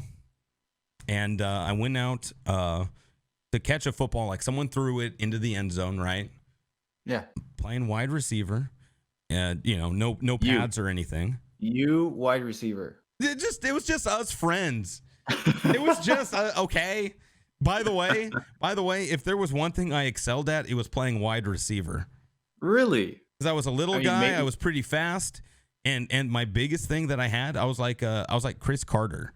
I would never drop the ball. I would if the ball landed in my hands, I was catching it. Okay. That was the one thing I had going for me. Oh, I was so good at flag football. And playing QB, I had a big arm, not accurate, but I could chuck it deep. And every once in a while you'd make the big play, like you'd throw it, like 30 yards, 40 yards, like the big one. You'd see it go up and you'd be watching it. Every once in a while it would land perfectly in somebody's hands and just be like, oh yeah. Yeah, it'd be so good. But what happened was I was playing wide receiver and I dove to catch the ball. My buddy that's like, 6'2", 6'3", probably, 220. He got tripped up. Yeah, bigger guy, right? Yeah. And I dove, so I'm diving out and my hands are extended. So if you extend your arms, you're already putting some strain on your shoulders, right? Like if you reach out like you're going to touch your computer monitor. I was kind of like that, but feet down, dove for the ball. He trips over my arm and his butt, he fell butt first, so like feet out, butt first, onto where the shoulder meets the arm. So right on the socket there. and it just tore absolutely everything. Oh my God. Yeah. Okay. Yeah. The impact was on the I mean, shoulder. it was shoulder to butt contact. Yep. Yeah, we can laugh about it, but yeah, The that's not nice. STB contact. That's what happened. Shoulder to butt. And it tore everything. It tore everything. And then from then on, what happened was, the body would try to heal itself, and you'd start to get some healing. And then, you would reach out, or someone would bump you, or you'd be playing flag football and get hit a little bit. It'd come out again, and it would just it would tear up all of that healing. Yeah. And so I got surgery on it. I saw a really good specialist, and they said, hey, your body's trying to heal, but there's just too much damaged tissue and too much scar tissue interfering with that healing in the socket. So what they did was they went in and grinded out the inside tissue of the shoulder and the socket, and then put some rope in there to tie it in. And it worked for a long time. But what had happened was it had come out of the socket so much that I had worn down, and I ended up getting an X-ray to confirm it. But what happened was, you think of your shoulder as like a upside down letter U, right? The letter U. Take that and turn it upside down. That's basically what your shoulder's like, right? Yeah, sort of. Yeah. Right. Yeah, and then if you make a fist with your other hand, it kind of fits into that upside down U. Well, what had happened is my shoulder had come out of the socket so many times that it wore down that bone in the shoulder. So instead of being a upside down letter U, it was more like an upside down letter L. So there wasn't that cup keeping the shoulder in the socket anymore. It's more like a upside down L. So the shoulder slides out, and that's the problem I'm facing today. And did it bring like some back pain or posture problem and stuff like this, or not some minor posture problems? But I mean, having worked in an office environment for a bunch of years, it's kind of screwed up anyway. So it's not the end of the world. Yeah, you're right. I'm used to it. It's not the end of the world. But the bigger issue is now there's nothing really to stop it from sliding out.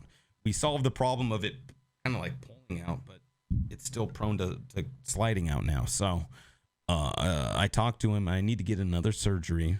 They need to implant some bone into the shoulder. I don't know where they take it. Maybe like a rib or leg or something. I don't know. But they implant bone back into that shoulder to recreate that U shape, that socket shape, right? Yeah. With one piece of bone, you can kind of recreate that shape again. So that's the problem I'm facing. Okay. Hopefully my case is not that bad, but you may be right. I should go check someone out for that. Yeah, because I mean, I would if I were you, because long term, like you said, your shoulder's coming out of the socket time and time again. And it gets easier, and I've gone through it too. It gets easier and easier, but it's also a sign that there's less pulling it back into place. Yeah. Wait. So career wise, yeah, we never really answered that, did we? Yeah, we never talk about your actual job. That's what this show is about. It's all about tangents. It's about the back and forth, man. Like when Zam was on the cast, he's like, do we have an outline? What do we need to talk about? Do we have bits, segments? Do we have amount of a certain time we're trying to fit into? I was like, nah, we're not doing that. Yeah, when I was talking about it, about being invited to the girlfriend, and she said, well, what are you guys going to talk about? And I said, he didn't tell me, but you know what? That's not a problem. It's Halo and me. Yeah, that's right. We could chat for like straight 6 hours and pretty much. Oh, for sure, dude. Yeah, and I agree. No, pretty much like someone would ask me after that, well, what do you guys talked about? I'm like, you know what? I don't know everything, but nothing at the same time, which is perfect. Yeah. Yeah. Yeah. And I kind of structured it that way, kind of following the format of like the Nerdist podcast or like Joe Rogan or, you know, a lot of those podcasts where it's more organic style interviews. It really, you get to connect with people on a much more personal level. And the conversation is free flowing, but having a little bit of, you know, we've known each other for a while, obviously over the internet, but we still know each other, right? Yeah. Having that history, it really makes conversation even that much easier. But going into this, I was like, you know, we'll probably find 45 minutes of content. That was my like idea in my dumb little head going into this. I was like, maybe like an hour or so for like just a regular guest. Yeah. Me and Zam talked for 2 hours and 45 minutes on stream. We hit stop recording and we talked for another 3 off stream. God damn. Yeah, we literally talked for 5.5 hours. Like legitimately. I'm not even making that up. We talked forever. I was fine with it. Like it wasn't like, oh, I got to sit here and keep talking. I was like, yeah, let's just you know, we talked about some audio stuff and just life in general. He's Canadian too, by the way, so we kind of talked about that off stream. Really? It was just everything. Oh yeah, we talked about everything. We're talking about Todd, yeah, Zealous Sam, yeah. So I don't even know what's the backstory behind Todd, but I'm going with it, like without even asking a question. Oh yeah, that's fine. What you've seen Todd? I mean, he's been around. Yeah, of course, we know each other. We didn't chat together, but we exchanged few messages in your chat, and he's a good dude. Oh, he's a great dude. Yeah, I mean, yeah. You guys both are, but I again, like just not knowing the person and having that history with him, right? Not knowing him for 7-8 months like we do. I thought like, okay, maybe like 45 minutes is going to be like the length of this thing. No, we literally talked 5.5 hours. And the only reason why we didn't keep going was because it was like 2:00 in the morning. It was like, at some point we just got to cut this thing. We weren't even recording. Like I made it clear and we both knew like, hey, okay, we're done recording now. Like, how'd it go? And and the conversation just kept going. Yeah, and then I was like, okay, well, you know, Todd had said like, hey, I'd done podcasts before, so I was like, okay, well, you know, maybe it was like him just really used to going back and forth and kind of developing that conversation. No, I shat.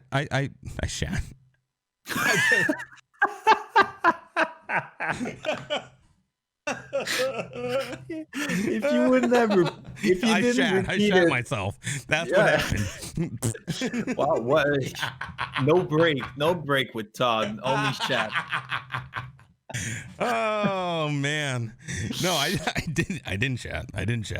No, I thought like, okay, maybe the conversation with him was, you know, I was like, okay, he's used to it, right? He's used to having that back and forth dialogue.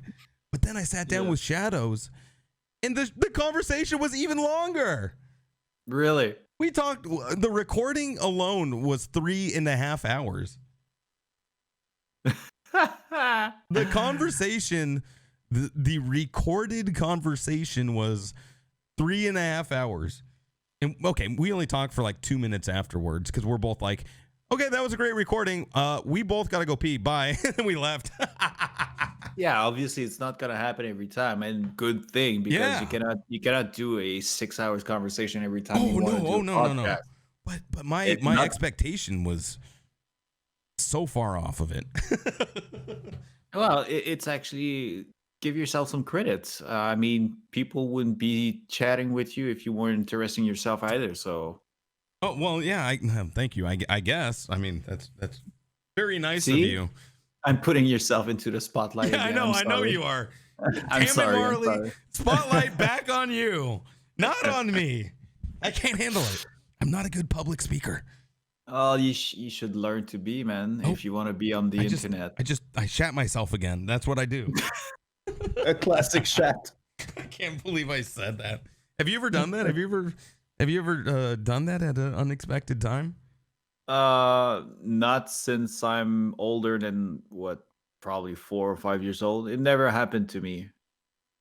Well, yeah. I mean, I'm not counting like as a. I meant like a dude in your teens, your 20s, your 30s. No. Like considering it's too late for you to shit yourself. Yeah. No, it never happened, and I'm glad it never happened.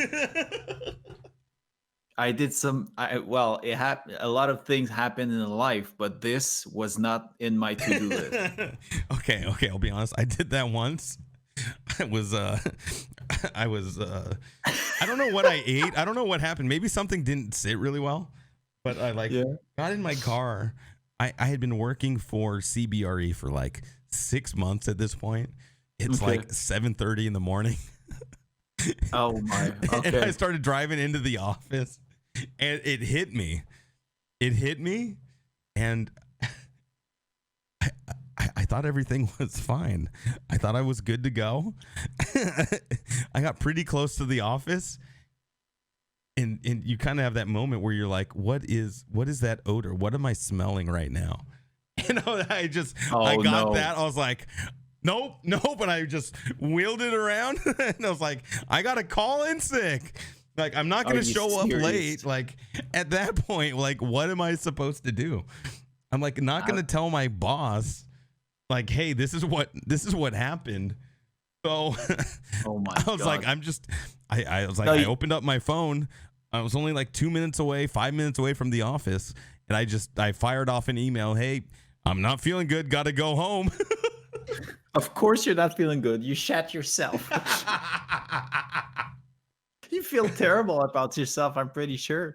Well, here's the thing. It's like, do I tell my boss, look, I need to come in like 3 hours late? No, I can't do that because she's going to ask why. And I don't have I don't have a reason to I don't want to tell my boss that, hey, I just shat myself in my car. Yeah. I mean, it depends on the relation, but you can use this. I love my boss. She was my favorite boss. But you can use these kind of excuse once in a life. It's funny once. That's it. The next time you're very weird. Very weird. I just went yeah. I guess maybe. I mean, she would be the one that would be like, what the hell? Okay, fine, take the day off. She would be the one to be understanding of that, but I'll be honest, I got cold feet about it. I didn't want to.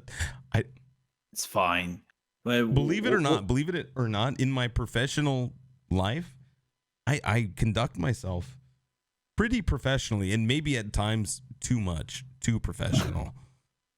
like I've had bosses and coworkers that are more down with being real extroverted and super friendly and all this. At work, I'm not that guy. That's not me. In the office, it's a different Professor Heylow experience for sure. Yeah. I'm much more buttoned up. I mean, we're talking about professionalism. I mean, even as a streamer, well, I don't want to say that you're now known for that because it's not good, but you doxed yourself so many times. I know I have. You got to stop it. Nah, it's fine. It's whatever. I mean, what's Ninja's name right now? Huh? What's Ninja's name? I don't know. Tyler Blevins. I don't know because I know nothing about this guy, but I'm pretty sure everybody people know the names of big streamers, right? It's not the end of the world.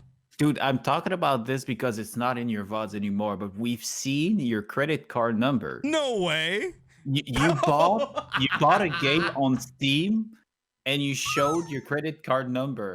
Okay, that's too much. That's Yeah, too I much. know it's too much, but like, I don't know, your community is pretty awesome. Nobody cared. Nobody said anything. I was like, I chat with Panda. I'm gonna please Panda for a moment. I'm gonna talk about him. Mhm. I was chatting with Panda. It's like, my God, he just doxed himself. He just doxed himself with his credit card. He said, "Yeah, it's pretty much his thing lately. He doxed himself like on a regular basis." I'm like, "What? Yeah. What's happening?" Yeah, that's true. That's a little true. For the most part, it's okay. People know streamers' names. I'm okay with that. Okay, credit card information. Yeah, I might, that might have happened. And Yeah, but yeah. you would already know if someone would be malicious and take these information. And I'm like, Yeah. again, I'm saying this. It's not in your VODs anymore. I know it's not. So that's why I'm talking about it. He's like, I've been I'm like, searching your VODs for that credit card oh, information. It's not there. but yeah, I wanted to joke about this. But yeah, speaking You're of right. Panda, I have done that before. You're not wrong. oh yeah, well, I live and learn. That's all. Live and But yeah, learn. I'm It's gonna fun. talk about Panda one last time. Go Panda's ahead. gonna be One pretty tiny sad. panda, by the way. Yeah, we're talking tiny about one panda. tiny panda. He's actually another Twitch streamer, another content creator. But yeah. Go ahead. Just in case you didn't know who he is, you've been missing out if you haven't caught any of his content. Yeah. Well, actually, it's fun to see him enjoying streaming again on more of a regular basis lately. Not that much, but when yeah, you compare it to he was doing it like once every 6 months. Now it's like once a week, once every couple of weeks. Yeah, it's picking like up. that. You're right.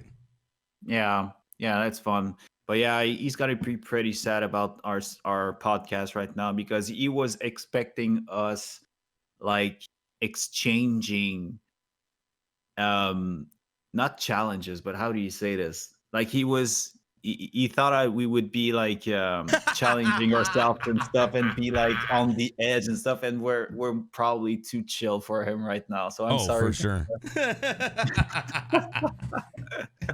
It's whatever. Yeah. Yeah, sorry, Panda. I'm sorry we let you down. Yeah, it's not the same vibe as when we were playing Fall Guys. Oh yeah, I know. No, I love it. I love it when we play Fall Guys. Yeah, those were the times. When we game like that, the whole point is for the friendly competition, the back and forth. Of course, Fall Guys being like one of the best too. Yeah. Oh, and it's so good for that, right? Yeah. It's just. It's you, your buddy, and you're just going for that finish line, going for that dub. Yeah. I think were we streaming when you caught one? You got a dub? Yeah. Were we both live when you got that dub? Were we both? I don't know. No. My first two victory were both on your stream. I was not streaming. Gotcha. Okay. They were the same evening, like not even an hour apart. I guess I was lucky. What it was. Yeah. Okay, I was streaming. You weren't. But no. Then you got two. Yeah. Man, I gotta catch up. It was a really. So you know what my problem is when we play Fall Guys? What? It takes me about 30 minutes to get warmed up to learn the map, to like figure out okay, what's going on with the map. You know, kind of get back into the swing of it. But I fire it back up and they add new things to it, man. I'm like, oh, this is the way you hug this left wall and you go up here. No, they changed it. There's stuff flying at you. There's fruit flying all over the map now, or random things that are gonna knock you back that weren't there before. They throw new stuff into the maps, and then you get the new maps. And you're like, I have no idea what to do. And by the time you figure it out, it's like, a couple hours in, by the time you take some breaks and talk with everyone, because you're not like, you don't rattle off games in Fall Guys, right? You do a couple matches, say what's up, maybe you do a little stream raiders, and it kind of cuts up the flow. And so by the time I'm really starting to feel good about it, it's like, well, okay, time to go. I'll play again in like 3-4 months. Yeah, that's pretty much the story of Fall Guys. I haven't Yeah. touched it in months. I kind of lost the interest, but when it was hot, the game was so nice to play together. It's one of my favorite games to play. Like when I do like longer streams, I'm doing like a 8 hour, 10 hour, Yeah. 12 hour, 24. Like that's my go-to, right? Before I left for Nashville, one of the last games I played was Fall Guys, just because it's so good. Just for kind of chilling, you kind of play along with it, you chat with people. But yeah, it's a lot of fun. I've never been that big into it. I think I've maybe put, I don't know, 10 hours total. Maybe, I don't know. Oh, can I see on Steam? Yeah, Steam, you Steam can tells see you it, your hours, right? yeah, number Let's of see here. hours. Let's see here. So if I go to Fall Guys, the number of hours I've put in, Well, I 26. I mostly played it when I was between marathons. Yeah, So right. Because once you get into a marathon, you you bang it out. It's game after game after game. yeah, Yeah. yeah. I feel like because it's now my signature move. I feel like people when they wanna they come in my channel and they want to come back. They don't want to have some pause. And me too, as a gamer, like not only as a streamer, but Yeah. as a gamer, Yeah. because now I'm used to this. I put myself in the mood, like deep into it. Sometimes maybe too deep into it, and I want to like go through all the series. And Yeah. yeah, I mean, it's fun. It's fun. Like you get to know different communities through Twitch. Mm-hmm. This is the most For sure. wholesome thing. For sure. It's Like, a weird thing when you switch games, like when you go from playing one game to another. Initially, you take that blow to viewership, but you pick people up along the way, people that haven't seen you before, people that want to see someone new to a game. They come and then they grab on and they gravitate, and then they're a part of your community now. And Exactly. a certain percentage of those people will come back regardless of what game you're playing, because they're not there for the game, they're there for the content at that point. exactly. And that's the growth that you get is from the select number that found your channel because of the game but liked it because of the content. And that translates from game to game to game. Yeah. A lot of people that goes into a specific category and comes in my channel, it's mostly because they want to see a first playthrough of someone, but they've seen multiple of them. Like they've seen other streamers doing the same thing, like doing for example, Morrowind game playthrough. But because how I played it. Oh no, that was me for a while. Before I started streaming, that was me. Yeah. Oh, you mean as a viewer? As a viewer, that's how I found Beer Can. I had streamed Subnautica and had been watching random people stream their first playthrough of Subnautica. And that's how I found her channel. Yeah. And and it was like late at night. There was only a few people streaming it. Found her channel, and we'd been friends ever since. Yeah, that's exactly. People do that for sure. Mm-hmm. So the only thing I can do differently is being me and playing the game my way instead of just others people's way, and that's where I put my money in. Money on.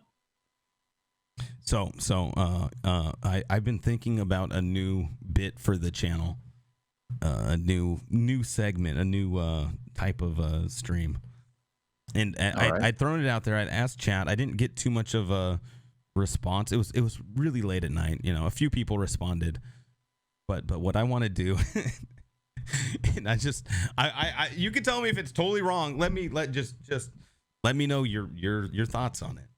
Sure. I'm prepared prepared to take the harsh criticism. So yeah, well, you know me. Usually, I don't sugarcoat anything. So. Right? You're like, that's you'll tell it how it is for sure. Yeah. Here's the thing. I want to do. Oh, okay. So you've seen speedrunners, right?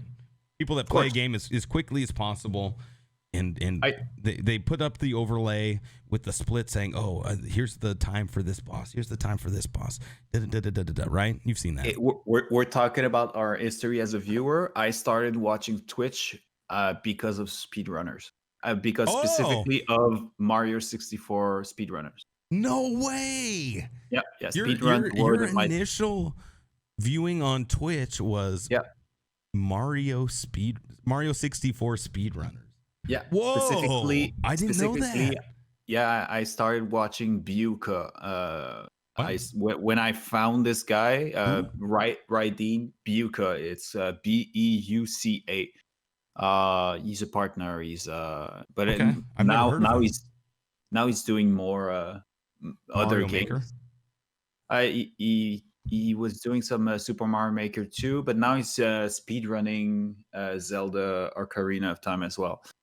But you know Raideen being my of course. Yeah, everyone knows Raideen. He's my childhood friend, and he introduced me to Buka, and I just fell in love with Twitch eventually, but mostly with M64 speedruns. Oh, I didn't know that. Yeah. So one thing that I've never understood, I've never dove that deep into speedruns. I don't know what it is. I've just never found it. Okay. And by the way, one thing that I don't like about speedruns is a good chunk of them, they use like glitches and stuff to bypass parts of the game. Like, I beat the game in 10 minutes, but if I go to this certain area and I quit out, or I hit this combination of buttons, I can pass through this wall and skip right to the last boss 5 minutes in, and we beat him. And that's the fastest way. Like, they start doing the glitches. I don't know. No, I totally get it. And then that's the reason why my favorite runs are the 120 stars in M64. Like, because no glitches, right? Just straight up. Well, there are glitches, but still, they still do all the stars, so it's still way more than only 10 minutes. Because I agree with you, those runs are pretty boring, because once you've seen one, you don't want to see tens of them. Right. I like runs that usually last for between 1 and 3 hours. Right.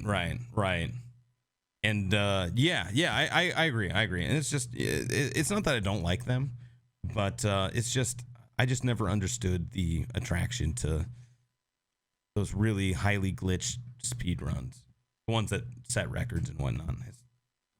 Well, I don't think it's for everyone either. So that's also true, that. Right? Yeah, there's a huge following for that type of content, though. You ever watch like games done quick, like maybe the biggest channel, one of the biggest channels on Twitch? Like that's their calling card. Yeah, and a lot of their content is they do a lot of glitchless stuff, so people are playing the game straight up, super quick. So that part I do like, and I do follow games done quick. Yeah, some of their runs are really, really interesting. Yeah, my favorite bit was they had a dude on it, and it was like this dude was like blowing people's minds. It was during one of their big events, so they had like, I don't know, 120,000 people watching, or something like that. Crazy numbers, right? The dude was doing Rocksmith, like 99% plus runs, hardest difficulty of like Guitar Hero. I think it was Guitar Hero 3. And so really? He had, and he was like doing all that. I was like, oh my goodness. It was Guitar Hero, I think it was 3. And he was doing it at the hardest difficulty, and just like you're just watching that the left hand go, and it's like, oh my God. And everyone watching it, like the reaction, I don't think I've seen another speed run that had that strong of a reaction, because you're sitting there watching it, and not only is he clearing these levels at the hardest difficulty, he's like mastery of it. It was just like, it was mind blowing. Yeah, and like seeing the actual mechanic of doing the game For is actually sure. very impressive. Yeah. Right. And it showed true mastery of the game and the buttons and really being able to move around. And it's that level of Guitar Hero, you're still playing the buttons. You're not actually playing Rocksmith with the strings, but to have that level of mastery with the buttons is insane. It's insane. Yeah. It's like how many hours, like the number of hours you put into to Guitar Hero. You could have mastered guitar, man. You're a pro. And granted, there are differences and there's musical theory that goes into play, but like that level of dedication, that's how you pick up an instrument. It's dedication first and foremost. If you put the hours into learning an instrument, you're gonna pick it up, whether you're good or not. And to see him that good at Guitar Hero, it floored me and it floored a lot of people in that chat. It was crazy. It was so good. So my idea, my really dumb idea, but I think would be really funny, is to find one of those speedrun overlays, with the splits and the times and all that. Yeah. I like how you have almost no confidence in your idea.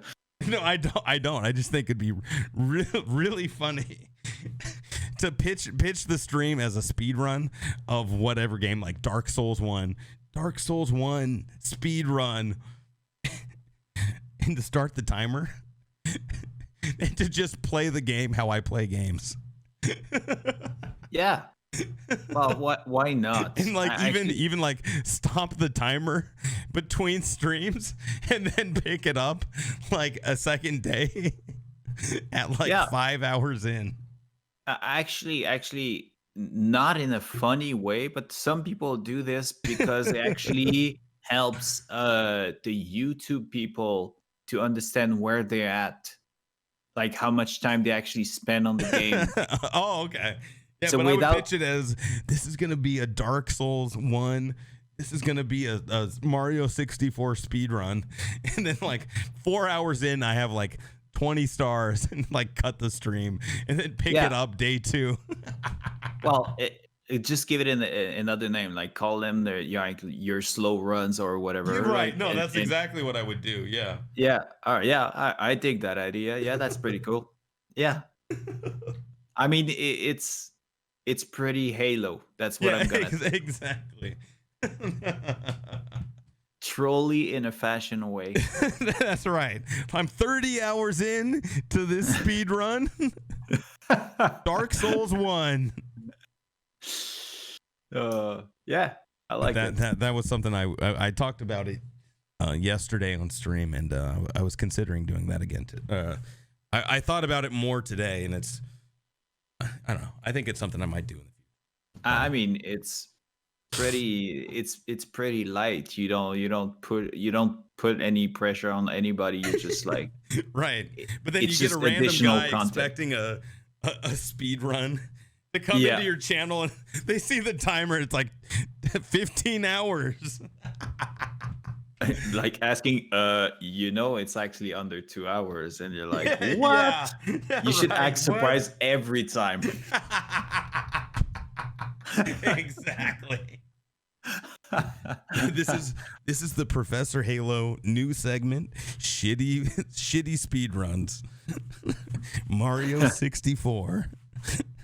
Beat the game any percent, 40 hours. Oh man. But have you ever done a 100% game ever? Well, we did when we did Darkest Dungeon. We beat all the bosses. That was one. Yeah, but 100%, like all the collectibles and stuff. I don't think we did all the collectibles, because there's the journal pages, and I don't know how to pull up to see if I actually finished that. That's a good question. I would say Darkest Dungeon's probably the closest. Yeah, but it's a weird one That's a to weird actually one. 100%. Oh, But for sure it is. Oh, yeah, that's one of the hardest. yeah, The best Jared is another streamer. He's a partner, big time guy. Really, really talented. Very good. He spent years trying to do the 100% run of Darkest Dungeon, and he actually did it just like, I don't know, 3 months ago.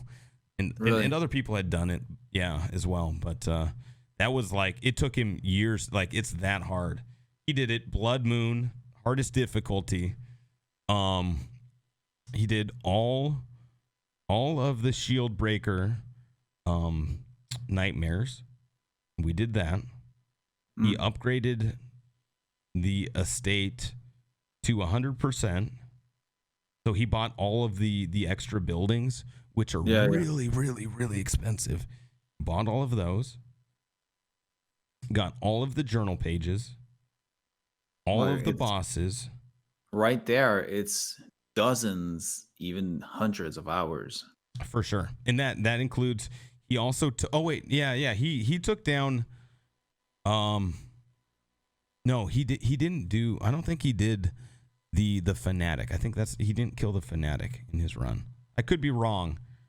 I honestly, I'd have to watch like his VODs, but everything, he got all of the heroes up to level 6. There's the objective checklist. When you open up your checklist there in Darkest Dungeon, he got all heroes up to level 6, all of the bosses checked off, all the journal entries, and there's like one or two other things in terms of collectibles that are included as part of that run that he did, and it's crazy. And he did it with only doing the minimum number of runs through the Color of Madness. So when you go through the Color of Madness, the DLC for one half of the DLC for Darkest Dungeon, it doesn't advance the week. So if you go in and collect, let's say you get 80 crystals, 200 crystals or shards, right? You can go ahead and trade those in for heirlooms. You could trade them in for crests. You could trade it in for portraits. So really? Yeah. So you can grind kind of, your way exactly, without advancing the week. Huh. So like by the time you hit about week 50, you can run a week and then run the Color of Madness farmstead. Doesn't advance a week. Then you can advance the week by doing another dungeon and then do the Color of Madness again, and it doesn't advance that week either. So he did it doing the bare minimum, because once you get to that second boss, the sleeper, the dude that turns into the eye, he starts off as the shard, the crystal shard, turns into the eye, right? Yeah. Once you have to beat that boss 10 times. It's a hard boss. You need to beat it 10 times because you need 10 memories to unlock one of the buildings in the estate. Like that's part of the requirement. So you have to do it 10 times. So he did it by doing that bare minimum. He didn't do additional farming beyond that to get the rest of the buildings, including the Red Hook, which is like 10. Is it 10? It's like, I can't remember off the top of my head. It's like 750 crests and a bunch of gold, and I think there's like some portraits or something else involved in. I'd have to look again. But he did it with the bare minimum number of runs through the farmstead, which is crazy. Yeah, it is crazy. Mm-hmm. I wouldn't do this.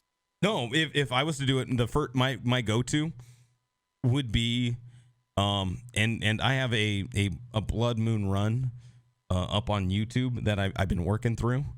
And what I'm doing is the first 20 weeks it was all about collecting gold. So I'm playing the hardest difficulty, all DLC. And the we talked about it, it's some pretty challenging DLC. But I did the first 20 weeks, every single run I brought an antiquarian, and I was just collecting gold. And it was to the point. So in part of what makes Blood Moon so challenging is you can only lose 15 heroes, I think it is, through the entire run. Once you get to 16 plus, it just deletes your game file. Yeah. So what I did was I took the first 2 starting heroes, Dismas and Reynald, killed them off. Yep. Killed them off.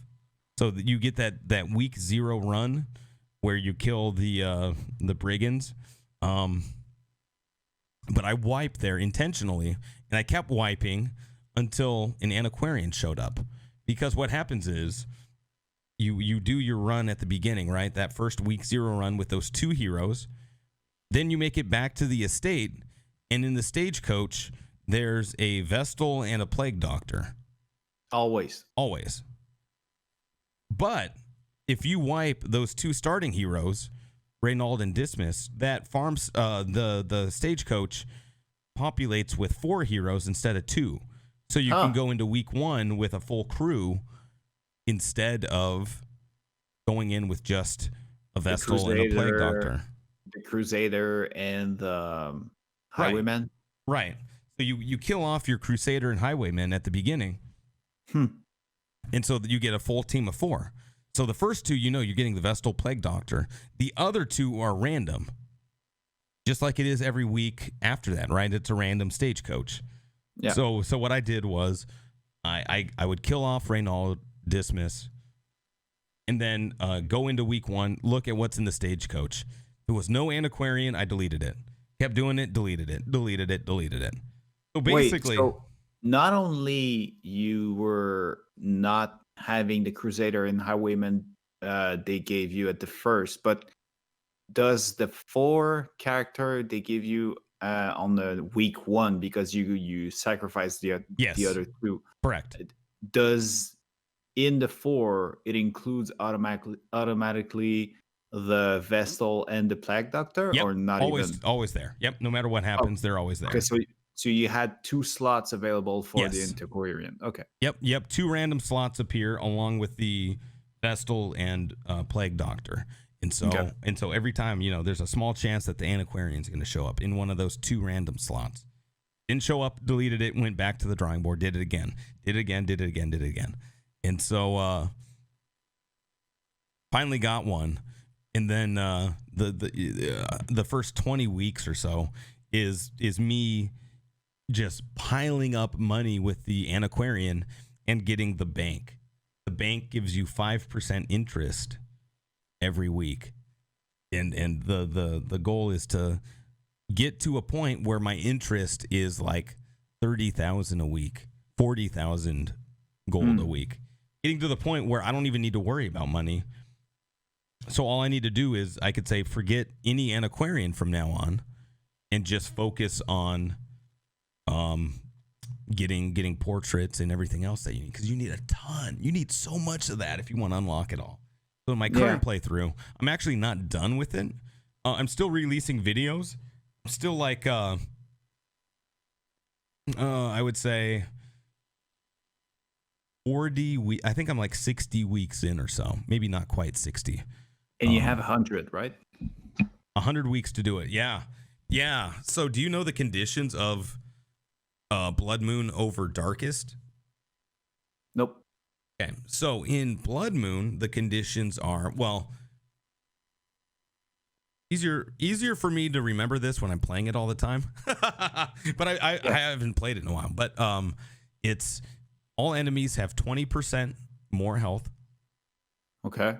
HP wise, whether it's a boss, a regular mob, they all have 20% more health. They crit 3% more of the time. Oh. You lose torch significantly faster. Okay. What else? Oh, all upgrades are double. What? All upgrades are double, and all You mean portraits and stuff? No. The cost, the blacksmith, the guild, upgrading your hero's abilities is doubled. So money wise, that's why Antiquarian run at the beginning was so essential. Mm-hmm. Okay. Every tavern, stress heal, double. Yeah, yeah. The sanitarium, getting rid of quirks, diseases, double. Everything all doubled. What else? It's just Well, just upgrading your heroes, it's gonna cost you a lot. right. You have 100 weeks to beat the game. If you take more than 100 weeks to get through Darkest Dungeon 4, your save file is deleted. Yeah. If you lose more than, I think it's 15 heroes, your save file is deleted. Yeah. Yeah. It's brutal. It's brutal. It's brutal. They get the biggest thing is, well, it's a series of small things that really stacks up, right? So the enemies add more stress with their abilities as well. Oh, that's terrible. I'm not sure I said that, but yeah, they not only do they crit 3% more of the time, they also add more stress. That additional stress also makes you spend more money getting, you obviously need to reduce that stress.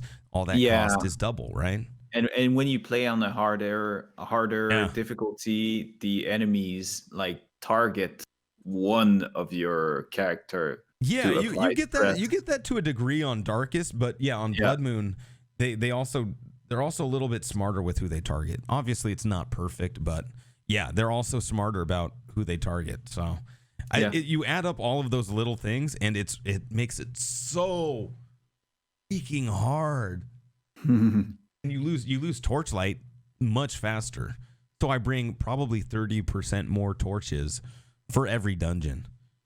It'll get dark, and once it gets dark, then there's that 3% additional crit. As it gets darker, they crit even more and more, and once they start critting, that adds even more stress. And oh, by the way, one attack puts you on death's door anyways. So not only are you stressed out, you're also on death's door, man. Oh, it's brutal. It's hard. Yeah. And then some of those bosses, like from Crimson Court, the Countess, the Baron. 20% more health. Darkest Dungeon 2 and the what are they? The Templars, the Impalers, 20% more health. Everybody just 20% more health. It's like, oh my god. Speaking of which, Darkest Dungeon 2. Are you hyped up? Oh, I've been playing Darkest Dungeon more, and I debated getting into another campaign. But yeah, oh my god, I'm so hype about that. I'm excited, dude. When is it coming out? They don't have a specific date.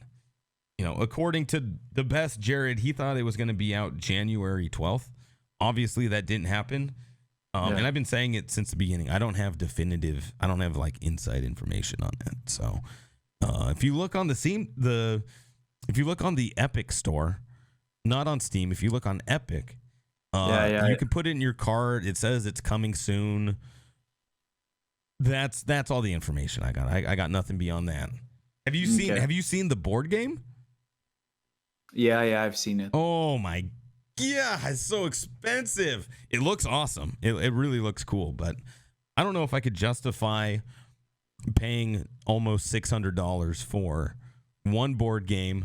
I didn't know what was the price. 600. Oh my goodness! Have you not seen this? Yeah. No, I've seen the game, but I didn't know the price. So I think the introductory one is about $100, right? Plus $75 to ship. Overseas, we're not in Europe, so they got to ship it overseas. So that would apply. I would assume the shipping cost would be about the same for you. But the base board game is $100. Now, if you want all of the different areas like the Warrens, the Crimson Court, Color of Madness, I think the Cove is included in the Ancestral bundle. There's a couple more areas, I think. That Ancestral bundle is $330, and then it's another $180 for the Ancestral add-on to that. So that comes with like the organization box, the colorful mat with the 3D pop out like background, so it really gives it a cool look. It comes with an alternate hero set. So instead of just having the heroes for the game, they also have a alternate figurine in the game. There's a couple of other smaller things, like the loot chest. But that addition to that is $180. So that puts you up to $510, and then it's like $75 to ship or so. So, oh my god. I know. But at the same time, it looks goddamn beautiful. It does. I can't. Your boy can't spend that much money though on a board game because he's never really gotten. I've never gotten that deep into board games. Like, I like to play them every once in a while. You know, like it's fun to get some buddies together and get a couple of drinks and play some board games. But yeah, yeah. I can't even say that. Oh, really? There's very, very few board games that I'm actually enjoying. Usually, it takes less than an hour. I get bored, and I bore people around me. Like I don't know. It's incredibly hard for me to get into a game of board game. Yeah, really? Okay, what do you play? What's your go-to? I think one of the only one that I really enjoyed is sort of a sketch stuff that you start with a word. I'm so bad at those. Yeah. Yeah, but it's fun because Yeah, in the end you laugh about it. Of course, exactly. So yeah, there's a word, so you draw something based on the word, and then you give your booklet to the next person, and you get the booklet from the person before you. Yep. So and you only get to see the drawing. So you have to guess what's the drawing, and you write a word, and then you give that book to the next person, and then you go until it actually makes the whole table. So usually you have to be like 6 or 7, 8 people to play. And then once you get their book back, you get to see where it started and where it ended. Right. It's like I know out there we're embarrassing someone. Someone out there's like, no, they're talking about Pictionary. How come they just don't say Pictionary right now? Well, it's not like Pictionary. No, I know. It's like the telephone game. Exactly. Added to with Draw me something. Exactly. I don't know. Right. I don't know what's the name in English. But our knowledge of board games is not good. Yeah. Someone out there is like screaming at their screen saying, "No, here's the name of it," and I'm like, "Ooh, I don't know." Yeah, there's a reason why it's called board games, because I get bored of them. Have you ever played? There's a good one out there, a really good introductory one. Shadows over Camelot. What's the name? Shadows over Camelot is the name of the board game. And if you've never played board games, for you, I would really, really recommend it. It's a good starter board game. It's one of my staple go-tos. Like if I have like guests over that like to play board games, super easy to learn. All it is you play as Knights of the Round Table. There's like 3 or 4 different missions you can go on, and if you succeed in your mission, you get a cool piece of gear. Like you can get a sword, you can get a shield, you can get a piece of armor, and you can get something that brings you back to life. But the thing is, and the thing that really makes this game cool, and it's kind of like Battlestar Galactica, the board game, is the fact that you're doing these quests, but you tell people, oh, I failed that roll, or oh, I failed this mission, or oh, I got attacked, I didn't get the right roll, so I'm taking a step back. You don't show people what actually happened, right? You pick up the cards and you kind of keep it to yourself, right? Yeah. Or you could say, hey, I need assistance to get this done, and take resources from other people to do it. But the thing is, amongst the Knights of the Round Table, it's you against the board game, but there's a traitor amongst you. And there's always one traitor? Randomly, there's one traitor amongst the group, right? And you figure it out at the start. Oh, I'm a good guy, I'm a knight. Or, oh, I'm this hero, but I'm a bad guy. So while you're going about trying to do this, you're also, and there's always a traitor. And I haven't played in a while, but I think if you have a big group, I think you can do 2. So it's almost like Among Us as well, where you're working together to get this stuff done, but there's a guy that's literally sabotaging you. And if you fail to figure out who it is, like you can execute 1 or 2 players from the game, or you can execute 1. But I think if you fail the second one, you lose. So you got to be like super sure that the guy we're going to execute here is one of the bad guys. Wow. Okay. Yeah. So it's a really cool board game because there's a lot of cool goals. And once you get like the loot, it really goes a long way to beating the game. Like it's like, oh, it's a +1 on your 6-sided die every roll. Right. So now your rolls are just like really money. But yeah, and then figuring out and having, you go back after like your missions, right? You all huddle back up at the round table, and you're like, just like Among Us. This is years before this game's like 12 years old. You go back to the round table and you have discussions like, oh, this is what happened. I got this done, or oh no, I didn't quite get the roll here. I was close.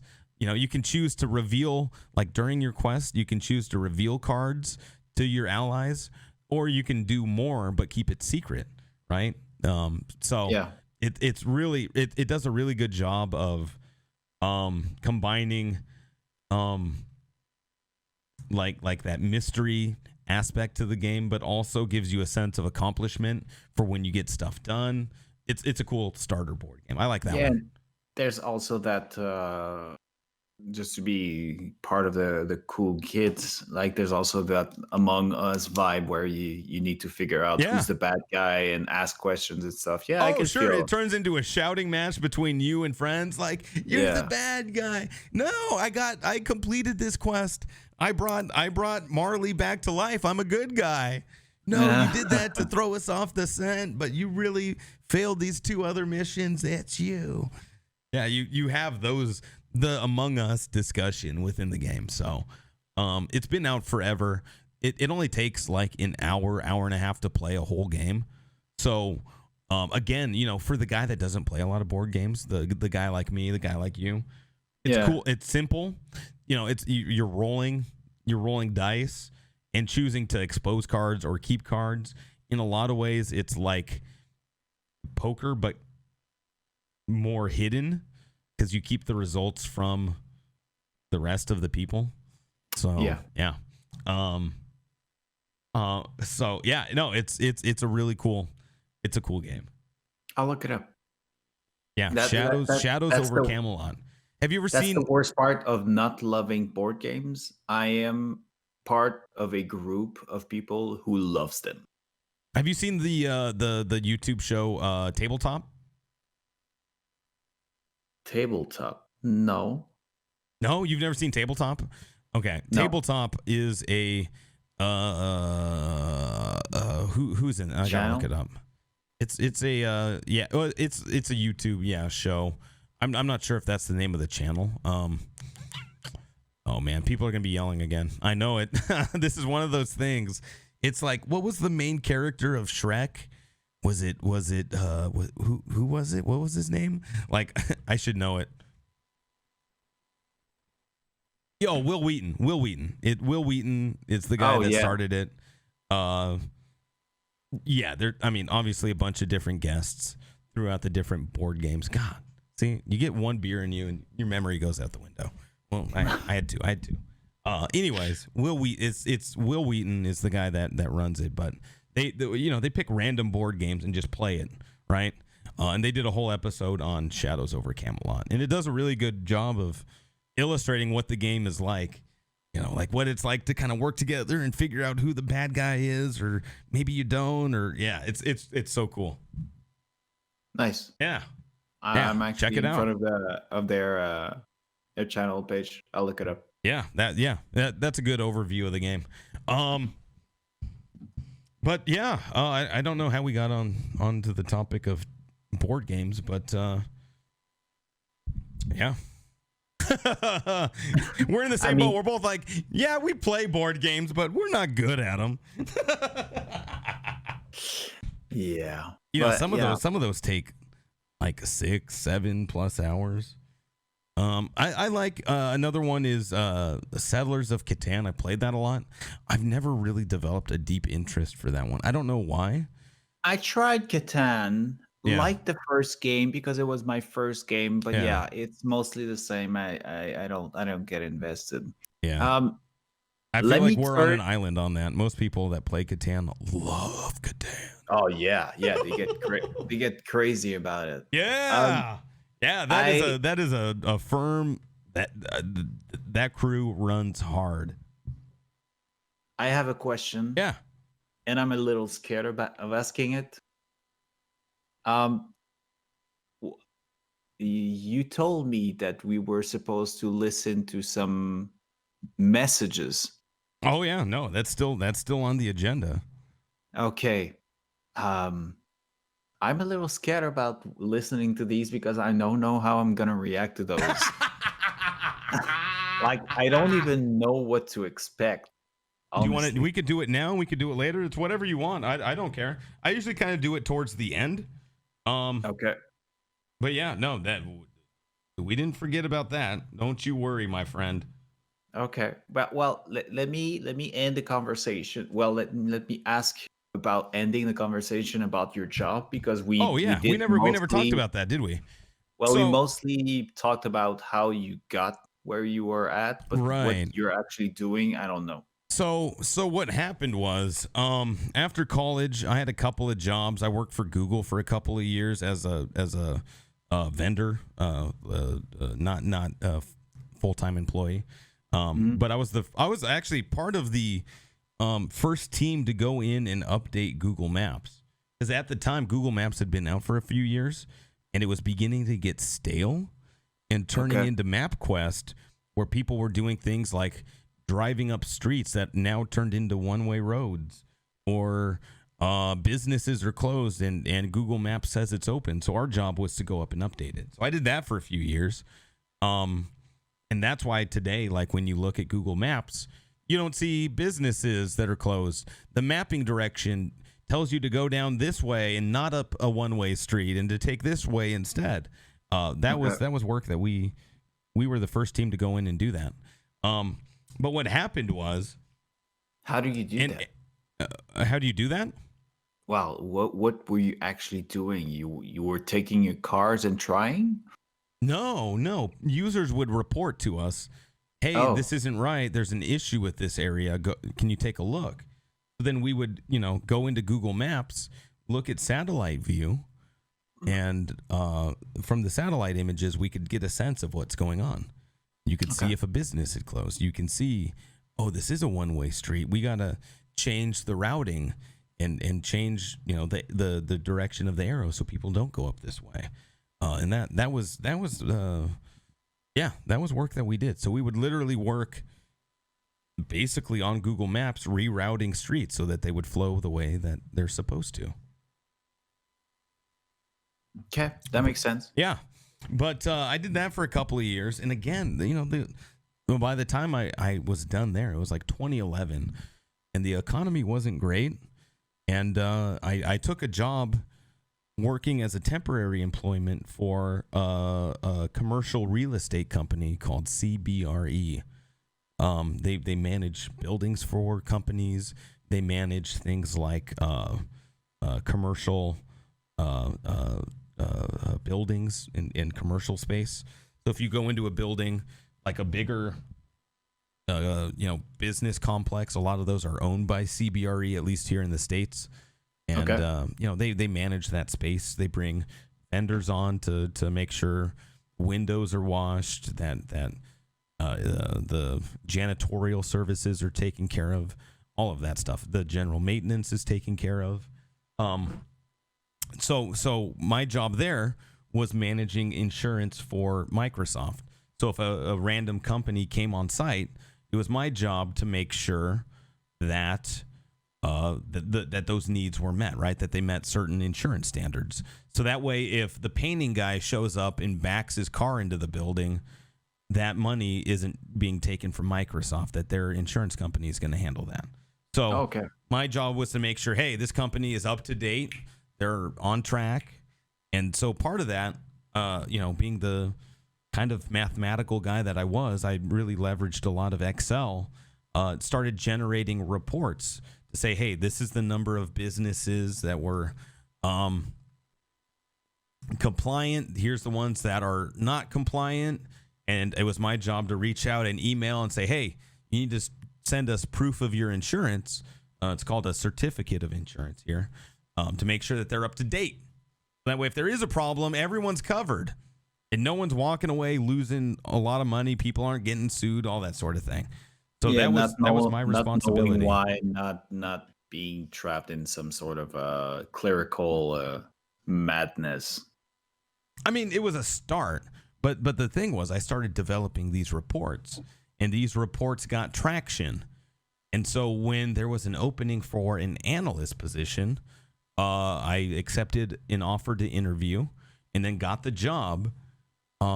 And I started to do some more deeper analytics, working a lot in SQL, working a lot in like almost all the work I did at that point was in Excel, and some random tools as well. But what happened was I worked there for about a year, and then Microsoft launched this new product called Power BI, and Power BI basically changed the landscape of modern analytics. Instead of being able to hold 1 million records in Excel to report on, I could hold 10 million, 15. I think the most I've ever done is like 92 million records. Yeah, a lot of data. At one point, what I did was I was tracking. So you know what Office 365 is, right? If you go online and get a subscription to Office, you get products like Word, Teams, SharePoint, Skype, all of those, right? You get that whole suite. It was my job to look at individual users for individual companies and figure out their usage with each of those products over time. So looking at like 2 years worth of data. So you think of all of the people that Microsoft sells to and all of the employees underneath of those companies that are using those products. I was looking at the individual product line for each of those users, for each of those customers over a breadth of time. And I was looking at, like, the data set I was looking at wasn't the entire world, but it was 92 million records through that. And so that's capable. That's made possible because of modern analytics, Power BI. Yeah. And Power BI taking that Microsoft formula and combining it with cutting edge data processing, being able to really compact and condense data much better than Excel. It stores data in memory as opposed to keeping every single cell active at all times. Okay. And if you've ever used Excel, you can only get about 100,000 rows out of it, right? So, yeah, well, the same way as a CPU works for a computer. Yeah. Yep. Right. And there's other things that go into it, right? The way it stores data as integers as opposed to holding that data live. So if you're looking at an Excel worksheet, and you type John Smith into a cell, and then you type John Smith into a cell below that, both those cells, it's being written in as John Smith. Well, with Power Pivot within Excel or Power BI, it stores John Smith as a 1, Stephen Smith as a 2. So when you get those duplication of records row over row, it's not storing that entire piece of information. It's only storing that integer, John Smith 1. Okay. So you really save on space, and that really makes a bigger impact when you're looking at longer instead of wider data sets, right? Because you get more 1s and more 2s row over row. Yeah, it sounds pretty simple now that you explain it. And why weren't they doing this earlier? But at the same time, you need to actually do the program that does this. Right. The tool, and then the answer to that is that technology didn't exist. Okay. That method of looking at analytics didn't exist. And then combine that additional storage with the fact that it acts like your traditional data warehouse, right? It has a sense of relativity. You can say, hey, this date dimension relates to this invoice date on date. You can say, hey, customer ID relates to customer ID from our customer dimension. And so without actually doing a VLOOKUP, you create these relationships which mimic that relational database. It mimics those VLOOKUPs. So I do one drag of a button and I create hundreds of VLOOKUPs in a third of a second. Same as creating macros on your computer? No. Not at all. Okay. It's more like working in SQL and creating a relational database. I say I have this table of transactions. Here's how it relates to that customer data, that sales data. So imagine you're looking at Excel. Imagine you have Excel open, and I see that I have some transaction. I have I went to the grocery store and I bought 5 apples and 2 pieces of corn. Well, how much data do you think is really being stored there? You have the store information. You have the employee information. Who rung them up? Yeah. How much did I buy? What items were there? What about the customer and the customer information? What's the customer's name, address, phone number? What was the employee number? What was their start date? What's their pay rate? And you start thinking about these elements, and how wide do you think that gets? It gets wide. It gets exponentially wide, right? Yeah. Relational databases get rid of that because Power BI, modern analytics, doesn't work that way. You're gonna run out of memory very quickly. If you put all of that information on one line, all that sales data from employees to customers to what about the products themselves? What kinds of apples? Who was the producer? What about the corn? Who was the producer? What about the store? Okay. What city, state, country, zip code? What's the shipping information for that particular warehouse? Right? Yeah, what region you is get that rid warehouse of all in? the information you don't care about, and you just keep what exactly to you want. condense that, to distill that down, and make it processable, to make it something that you can actually work with.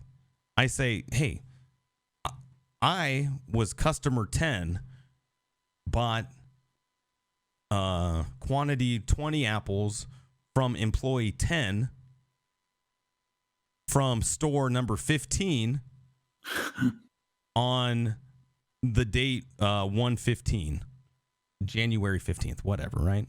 But then relationally, you have a different table that's your dimension, and that gives you the context surrounding that, right?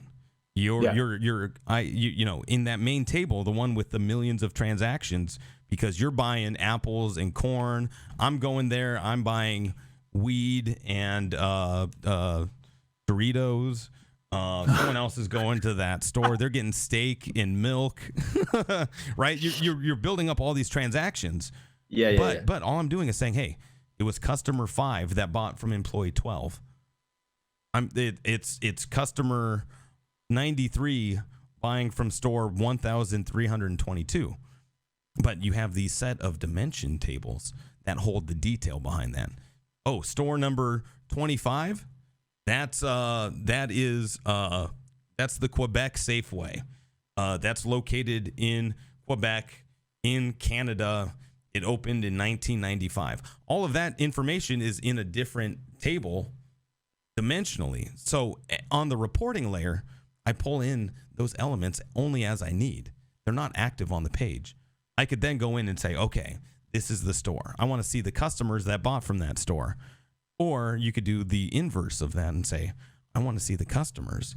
What stores did they buy from? Are they traveling far? What's the average distance between these stores?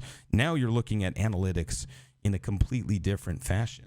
Yeah, that's what I was about to say. Like when you saw that program, you probably told yourself like that's game changer to be able to just pinpoint what you want and just pick it out and not and Correct. still all right. Yeah. Yeah, no, you're 100% spot on. It changes the game because you can hold much more data over time this way. So instead of getting a line chart that shows you, hey, here's our yearly sales, no, I could say, how did this January compare to last January? What was the growth there? What happened year over year? What happened with this specific customer year over year? And I can get to these precise data points in the click of a button. You're looking at detailed analytics starting at a high level with the ability to drill into the details with literally 2 or 3 clicks. And that's something you can't typically do. Traditionally, you can't do that. Yep. Because you can't hold millions of records in one Excel file. But now with the click of a button, you can do it. It processes lightning fast. The calculation layer is very, very, very agile. It processes all of these transformations lightning quick. Okay. And it was my job to learn this new piece of software that no one had heard of before because it just launched. Okay.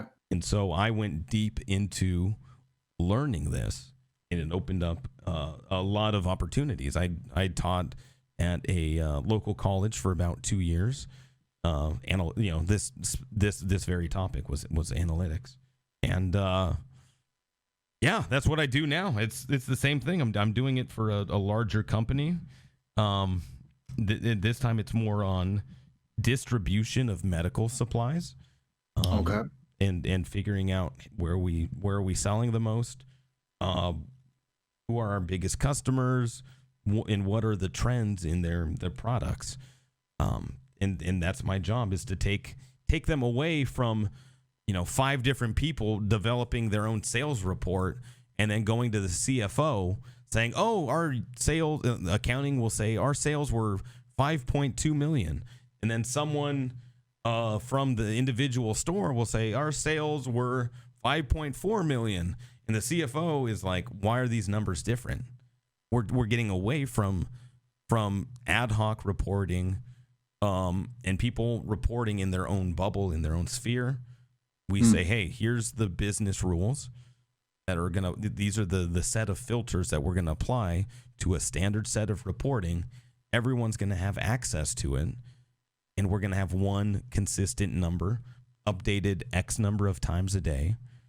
And everyone's looking at the same numbers at all times. So there's going to be no more of people fighting over what the real sales figures are, because it's the same set of rules in one set of reports. So, in conclusion, what you're telling me is you are still a professor. In a way. I don't teach at a college anymore, though. No. But I mean, still, sure. You've been hired to actually teach people how to use these and be more efficient with their. For sure. I've spent years building, analytics teams for companies. I've spent years transforming reporting environments, teaching new users how to use Power BI is a big part of what I do. Saying, hey, here's this new technology. Here's how you navigate it. You don't need to learn how to build the report, but if you're a executive, a senior director, and you want to look at these numbers and look into the details, here's how you can do that. Spent a lot of time doing that. A lot of time building analytic groups. So hiring analysts, hiring employees, building and growing the teams. I've spent years doing that as well. Teaching is a big part of it. But you're still trying to convince me that you're not a person-to-person person? No. I think you're underestimating yourself. I used to really struggle with the public speaking. It really wasn't. I think teaching really unlocked that ability. Okay. Um, Which because makes sense. it gave me a lot of experience in that field, because you have to listen to students. You need to listen to them in their questions and process what they're saying. You can't gloss over it. Yeah, they're all different. You need to deal with this. Right, but yeah, and their livelihood is at stake. They're also usually interested in the topic. They're engaged. So you want to deliver a good product to them. And so gaining the confidence to speak in front of, groups of people was new to me, and I sucked at it, but it definitely had a lasting impact on my career in, streaming, the things I do, for hobbies and everything I do on the side. It played an exponentially huge role in that, because it gave me I used to be the guy that couldn't even listen to my own voice. Like we would do stuff in like junior high and high school, and they would record presentations and stuff. I could not go back and listen to my own voice. It was brutal. Trust me, you don't have to listen to yourself speaking in another language. Yeah, I'm sure that has its own challenges too. Yeah, it's terrible. Like hearing my own accent. I know some people like it, and I don't even understand. But thanks people around the world who likes my accent. Thank you for liking my accent. Because listen to myself, like my voice, I'm pretty much the same as you. It's hard to get over it, but once you get over it, it's like business as usual. But my accent, it's sometimes I hear myself like, God, that's not how you pronounce it. Why? I don't mind your accent. I think it's fine. I like it. It gives you character, man. I especially like it when when you're trying to think of a saying, it like it's at the tip of your tongue, but you're just like, is that really the right saying? Oh yeah, but I like it. Even in French, I'm terrible with my saying. So at least too. this translated as well. So that's perfect. But yeah, thanks. But even if you tell me like 1,000 times that my accent is fine, I'm still gonna be cringe about it. I totally get it. And for me, for the longest time, I was the same way. I was like, I can't go back. Like even when I was teaching, I would record like a class. And like just on my phone, I'd hit record just to kind of get a sense of what I was saying and how I reacted to people's questions. Yeah. I was like, do I want to actually listen to this? And every time, man, it was super cringy. But I eventually got over it. And then in my professional career, I've done recordings, public trainings, corporate training for Power BI, and so I had to go back and edit those videos myself, and obviously in the process of editing, kind of got acquainted to the sound of my voice, the cadence and the way I talk, and like you said, now it's business as usual, right? When I jumped into streaming at that point, I kind of had built up that skill set to the point where it was tolerable and it wasn't so excruciatingly bad on my soul.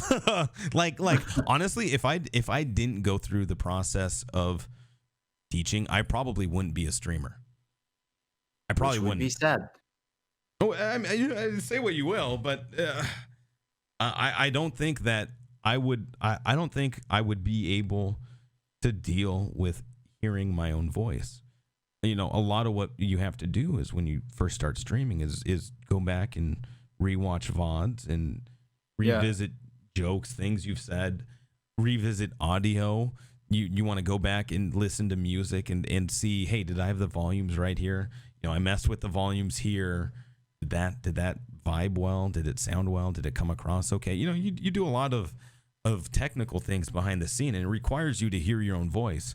If you stack that issue, which is huge for me, hearing my own voice was daunting enough as it was, if you stack that problem on top of all of the other challenges that new streamers face, Yeah.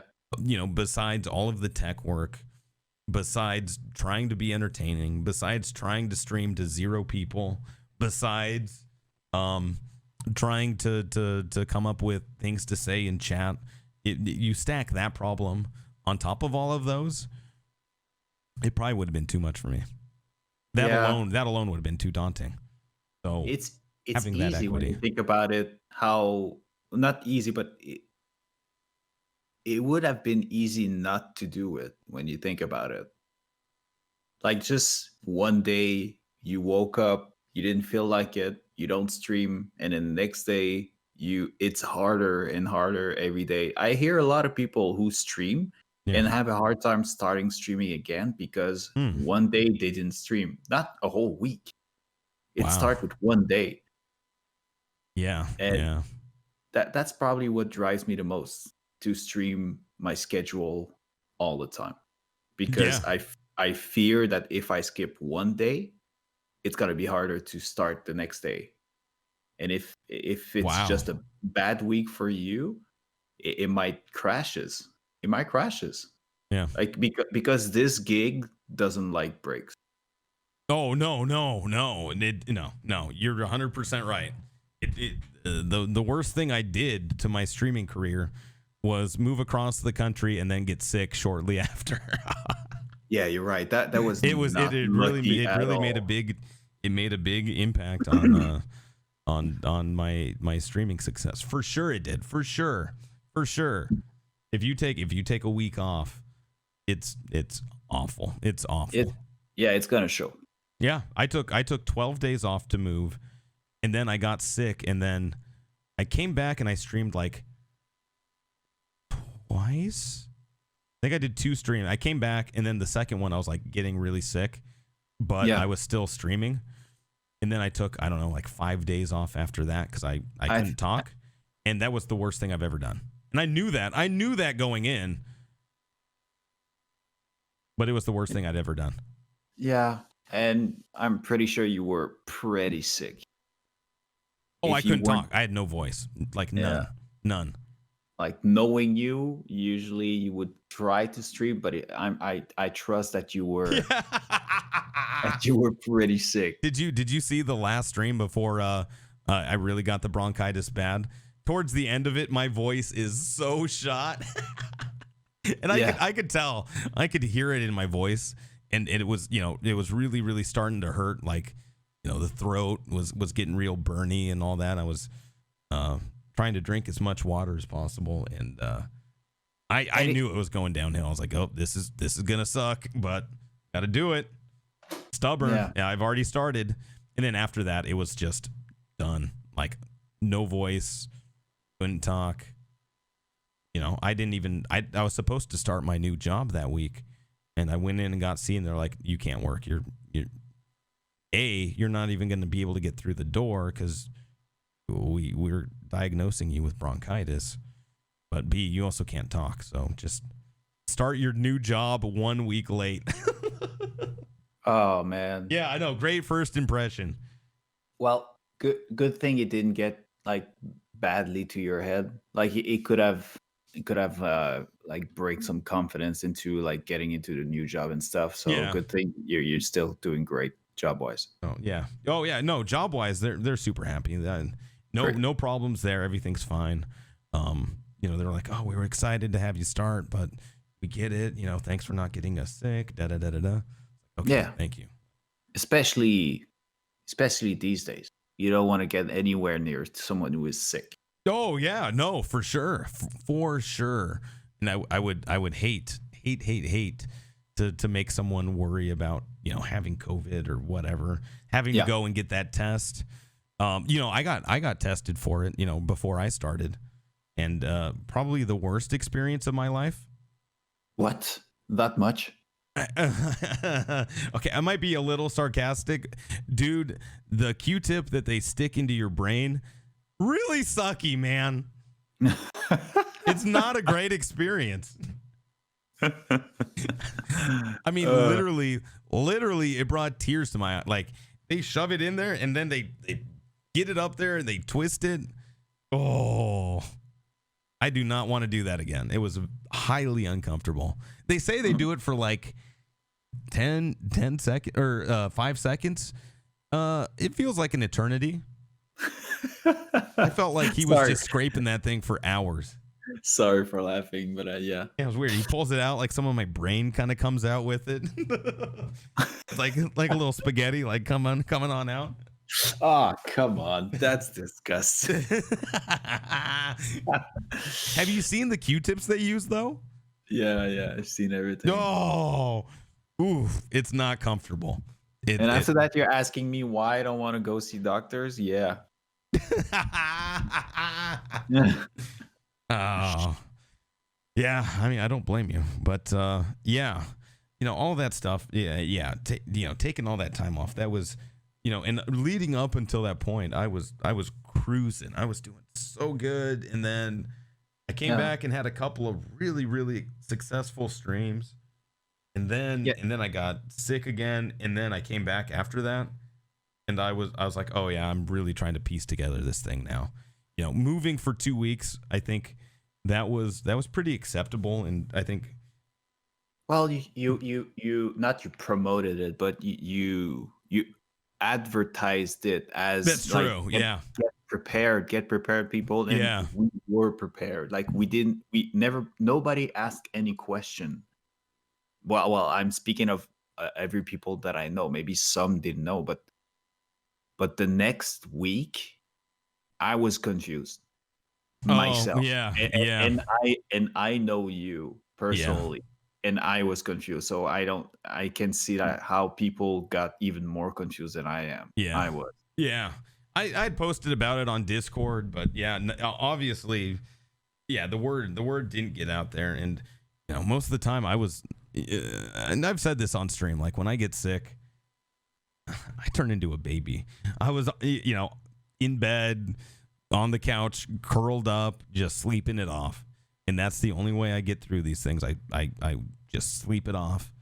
And that's how I spent that week. Like, it wasn't like I was up here editing videos and doing stuff, to promote the channel. I was too far out of it. So, yeah, that's coming back from all that. It was yeah, I still got a lot to do to get back up to where I was, but people are around, people are coming back. The streams are going well, but taking time off is the worst. Yeah, I know, and I said it on my stream when you were there, and I'm gonna say it again here on the podcast. Yeah, it's good to see you back in the game. Thank you. I'm telling you.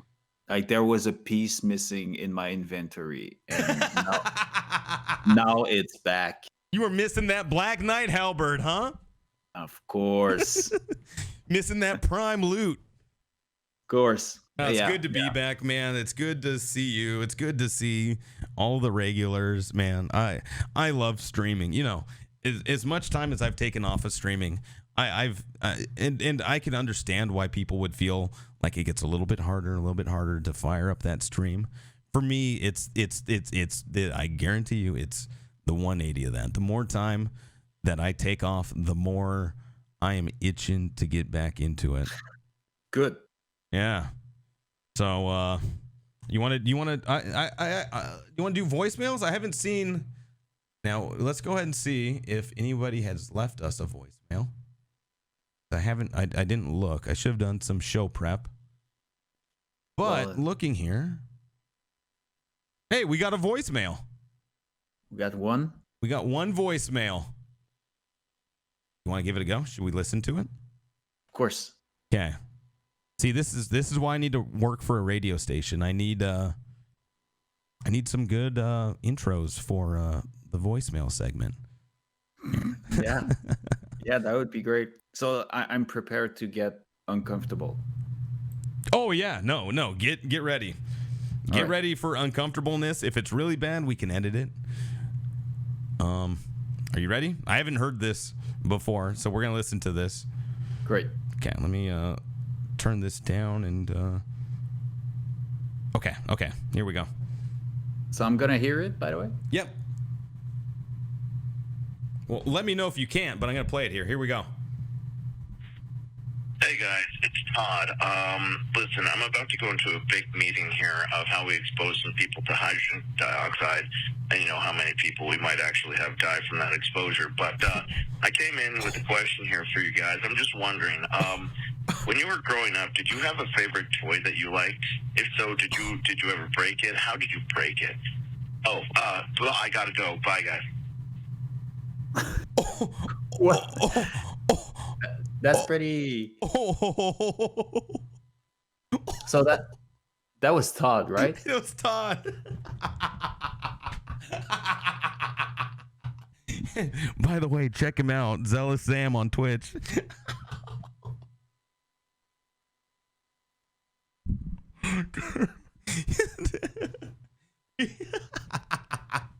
Oh my God! What? So I'm really thinking about it. He's like, oh, hey guys, how you doing? Well, I'm going into this big meeting talking about how we might have killed people. Was there ever a toy you really liked when you were growing up?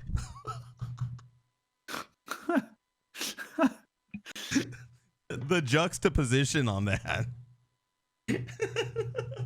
I was not expecting him to go from, oh, I'm going into a death meeting into, hey, what was your favorite toy? Oh, that was good. Hey, that was a great voicemail. If we had one voicemail, that's one to make it count. But now you got me interested on the toy thing. Yeah, you know, we gotta answer the question. What did you have a toy as a kid? Something that really you were really drawn to? I would say my first Game Boy. Oh, no way. But it's still working. So it never got broken. Wow. Yeah. What were some of the games? Was there a game that in particular really stood out that was like, this is the one? Of course, it's Tetris. Whoa. Like, the first Tetris. game that I played hours and hours and hours, and I hate to admit, my sister is even better than I am. Is Tetris. My sister is not a gamer, not even not problem solver though. She became a gamer, but back then she was playing like very few games, but Tetris was her game. I like it. Yeah. Yeah, I would say that became your game, but it really wasn't your game because you got beat. Yeah, exactly. By my little sister. That's very shameful. And then after that, I got into Pokemon. You went back to checkers, right? Exactly. Yeah. Exactly. So you went back to Okay. So the first toy that you were drawn to was it a fatty non-color Game Boy? Is that what you had? It was before that I was playing with cars, but I had so many that I cannot pinpoint only one. Right, but your go-to toy was the Game Boy. Was that game? Was it the color? Was it the fatty one? Was it the fatty one, the gray one? The gray one, with the green screen. Yeah. Okay. Terrible screen. Yeah. Yeah. That's the first Game Boy game that I really, really loved was what was it called? Wario World. Yeah, that was a great game. Yeah, the first Wario game was really, really good. I mean, it was basically Mario, but they spiced it up and made it interesting. It was a cool game. I didn't even own that Game Boy. Like, I'd just hang out with my friends and I would play it. But I was really drawn to Wario World. That was a good one. But I bought a Game Boy Color, and I played Pokemon Blue, and that was the only Pokemon game I've played start to finish. Was on the Blue. I played it a few times. I tried to do the thing where you're supposed to take your Game Boys and put them next to each other, and you could connect it. Yeah, and that thing never worked. That was the biggest scam. No, that was just That was not even true. You needed the wire. You needed the wire. Nobody had the wire. Nobody went to Target and bought those things. Only No. cool kids. Only the had cool wires. kids had the wire. I was in there for hours, like trying to get those stupid things to read, and it was never gonna work. No, that was a scam. You're right. You It was you a were complete scammed scam. really early at life. Right. That was worse than dropping 10 biddies and half your message is cut off. It was way worse. I spent hours trying to get it to work. Cleaning off the front of the lens and like testing the difference. Oh, maybe if we put them like touching each other or like next to each other. Or what if I need to restart? Like, dude, no, none of that. None of that works. It doesn't work. No. They just put a little piece of film on the front of their Game Boy and said that it worked. And yeah, no, there was no technology behind it. So what was your first? Oh man, first toy? what toys? I got a good one. You'll like this. So growing up, in the Seattle area, the big game that everybody loved was Magic the Gathering. Oh, Magic cards, right? Yeah. So I liked Magic, and I played Magic for a number of years, through a lot of the early days. Also built some really really awesome decks and stuff. I was pretty good. Nerd alert, yes. I'm listening. But here's the thing: I was never like balls deep into it like some people are. I was good at it, but I just never like went fully into it. Yeah, because you got to spend so much money for it. Yeah, sure. But I mean, you're right. You got to spend money. Yeah, that wasn't the issue. The issue was, well, about that same time, a few years into it, Star Wars came out with their own collectible card game, and I was the biggest Star Wars fan. So I got them all, man. I was so heavy into Star Wars, the card game. I had the Darth Vader, I had the Leia, the Han, Luke, I didn't even know it was a thing. Oh yeah, I had the Executioner. Was that the big one? No, the Devastator. Like the names of the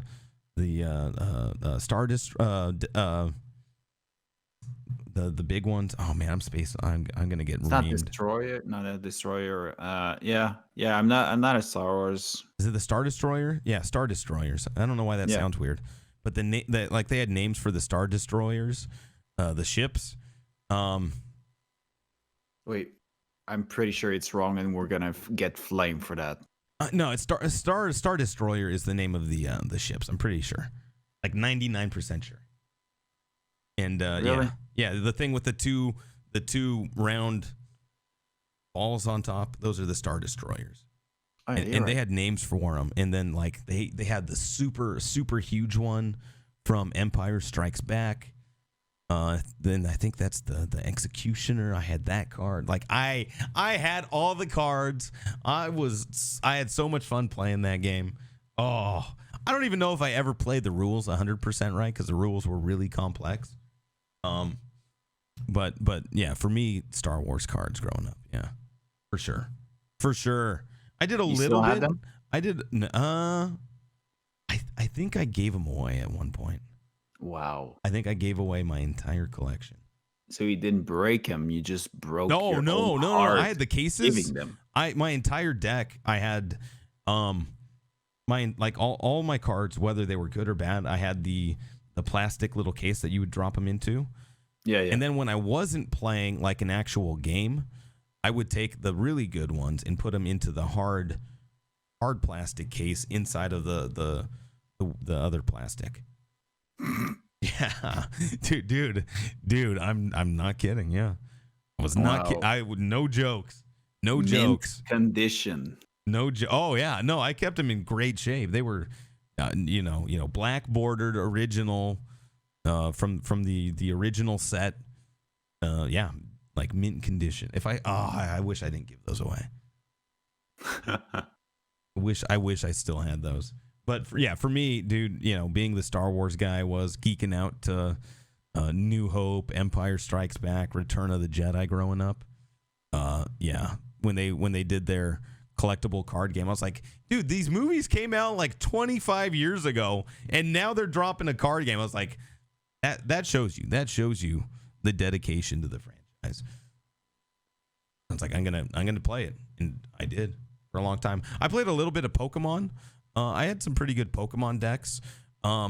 Again, I never got into it that much. Especially with Pokemon, I kind of felt like I was too old for it, so I never invested fully in it. Like I don't even know what the really good cards are. But yeah, Magic. You know, I know the rules probably the best too. At least the old school rules. You should have stick to Magic, or at least go to Yu-Gi-Oh or something. Oh, I was too old when Yu-Gi-Oh dropped. I was. There was no way I'd ever get into that. No, I was too old. I was like, what, 14, 15 when that show came out, and they started doing the card game and all that stuff. And do it. Yeah, I've never been able to get into card games. Yeah. I mean, I was talking all that mess about board games. Yeah, no, I really got deep into Star Wars, the collectible card game. Oh, I just love Star Wars. I love all things Star Wars. Okay, love me some Star Wars. I pretty loved everything about it until Disney bought it. Not gonna lie. They had some problems. I mean, they did the prequels, and most of that wasn't great. You know, Phantom Menace, what was episode 2? Old Republic, or no? Yeah, whatever that was. They're not the best. You're right. No. But Revenge of the Sith was pretty good. I didn't mind the finale to that trilogy, episode 3. I thought that was well done. Yeah, you're right. But man, they had some issues with that franchise before Disney came around. They've done really good things with The Mandalorian. Yeah, I heard great things about it. It's really good. And Rogue One was really, really good. I mean that is as good as any Star Wars movie I've seen. If you haven't seen Rogue One, holy. Yeah. I've seen it. Okay. That is some good film work. Yeah, you're right. You're right. This one I had a blast watching it, and unfortunately it's better. It's way better than all the 3 of the last ones. They that came out. Oh yeah. I think episode 7 was really big for me because it was so nostalgic to see Han Solo again, to see the Millennium Falcon again. You know, they tapped into that a little bit in Rogue One. You know, especially at the end when you see, you know, Carrie Fisher, you know, her face, Princess Leia, and you know, she was already passed away when that movie came out, and you're watching this, and it looked like young Leia right in front of you, right? It was just like, you get that moment. It's like, holy. Nostalgia is powerful. It's a business. Oh, for sure. But you know, episode 7 was all about the nostalgia factor, right? Seeing Han and Leia hold each other again, Chewie in the Millennium Falcon, you know, Han talking about Luke, you know, all that stuff was like, it was powerful. They really tapped into that hard. Rogue One, they tapped into it, but it wasn't central to the movie. That movie was driven by the story, the plot, in the way that they built everything up. I feel it still made more sense in Rogue One because we were still in quote unquote the story. Mm-hmm. Yeah. But after that, it was more of a past that I don't know. I'm just not able to get into that nostalgia thing. And they cleverly, by the way, in case like you didn't fully like wrap your head around it, they closed out one of the biggest loopholes people had been complaining about in the Star Wars universe for years. Why do they keep creating this giant Death Star with a hole in it? Why do they keep doing this with a giant weakness? The thing is made of guns and steel. Why are ships allowed to fly in there? Well, now you know the answer. Now you know the answer. It was a scientist, an engineer on the other side that didn't like the Empire. He didn't like the Death Star. He was forced to do it, and he did it for his family. Paid the ultimate price for it. So we're wrapped up in all of that. They also did that, which is like, you're right. So yeah, I'm gonna give you that points. Yeah. Rogue One was good. It was good. That was a good movie. Yeah. And yeah, the Mandalorian is directed primarily by Jon Favreau. He's the executive producer on it. Really good cast. Bill Burr is a recurring character now. They got the bad guy from Breaking Bad. What's his name? I don't even know if I really know his name. Wait, the bad guy from Breaking Bad? Yeah. Well, they're all bad guys. Yeah, I mean Heisenberg. Not Bryan Cranston. The chicken Gus? guy. The chicken guy. Yeah. I don't. It's Yeah, I don't know. It's Gus, but I don't know. Yeah, right. I gotta look it up now. Yeah, me too. Giancarlo Esposito. Esposito, yeah. Giancarlo Esposito. He's the definitive bad guy from Breaking Bad. But he's not bad. He's the. Yes, he is a bad guy. He makes meth by the freaking gallon. By the hundreds of gallons. Which makes Heisenberg a bad guy as well. Yeah. Yes. So who's the good guy? The people Frank? that say no to meth. Wow. Okay. Okay. Thanks, Dad. God damn it. Who's the good guy? The people that say no to drugs. Wow. All the people in the background had no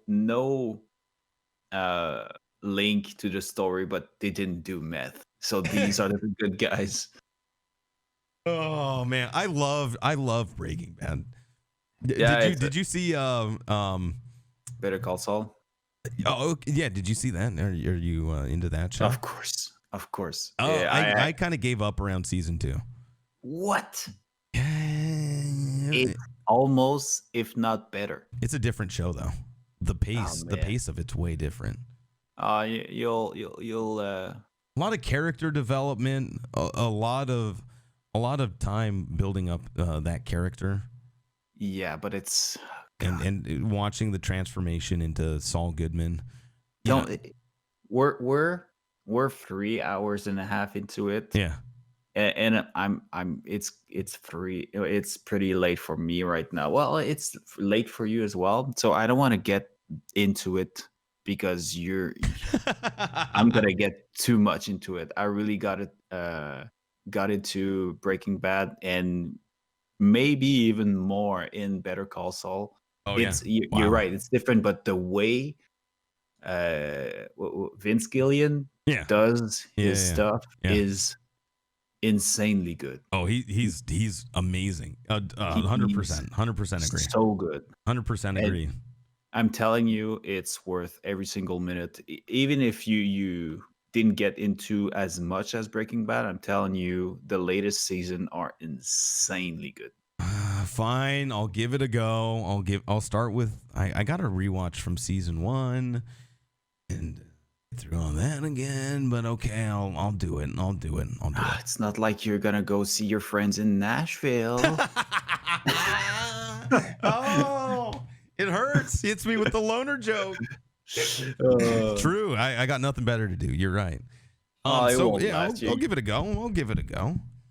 Well, let me know. I'm pretty sure you're gonna like it as well. If you did love Breaking Bad, it's really good. Yeah, we'll have to do this again, man. This was fun. Mm-hmm. And of course, I'll report back. I'll let you know how Better Call Saul Take 2 goes. But But yeah, thanks for having me, Halo. You're very welcome. It was a lot of fun. With you. Time, like I said, it's a weird thing. Time flies. Yeah, time flies when you're just chatting here, podcasting, just having a drink, hanging out, talking about whatever. That's what we're all about. By the way, thank you for Todd for the voicemail. And by the way, if you're out there and you're listening to this and you want to drop us a voicemail, that voicemail line is 615-541-9353. If you visit my Twitch channel, you'll see the number in there as well. Go ahead and leave us a voicemail about anything. Just like you saw it, it could be a joke, could be a discussion topic, it could be a rant, it could be anything from your day-to-day life. It's just like the podcast, just a chance to say what's up and contribute a little bit and have us react to whatever you got on your mind. And make it awkward, please. And make it awkward. ThaMarly said it. He says, make it awkward. I can't disagree with that. Anyways, man, this is fun. We'll have to do it again. By the way, make sure you check him out. Twitch.tv/ThaMarly, ThaMarly, live Sunday through Thursdays. What time do you get started at? Well, let's say from 2 p.m. to 8 p.m. EST, except for Eastern. Sunday. Except Sunday, I stream 2 hours later, but right, you do a later start. You'll catch me. Yeah, 2 p.m. Eastern time, Monday through Thursday, and on Sunday 4 p.m. Eastern, and that would be 1 p.m. Pacific time. ThaMarly, thank you so much for being here. We'll do this again soon, huh? Thanks a lot. Yes, okay. Whatever you want. Talk to you later, man. Good night. All right. See ya.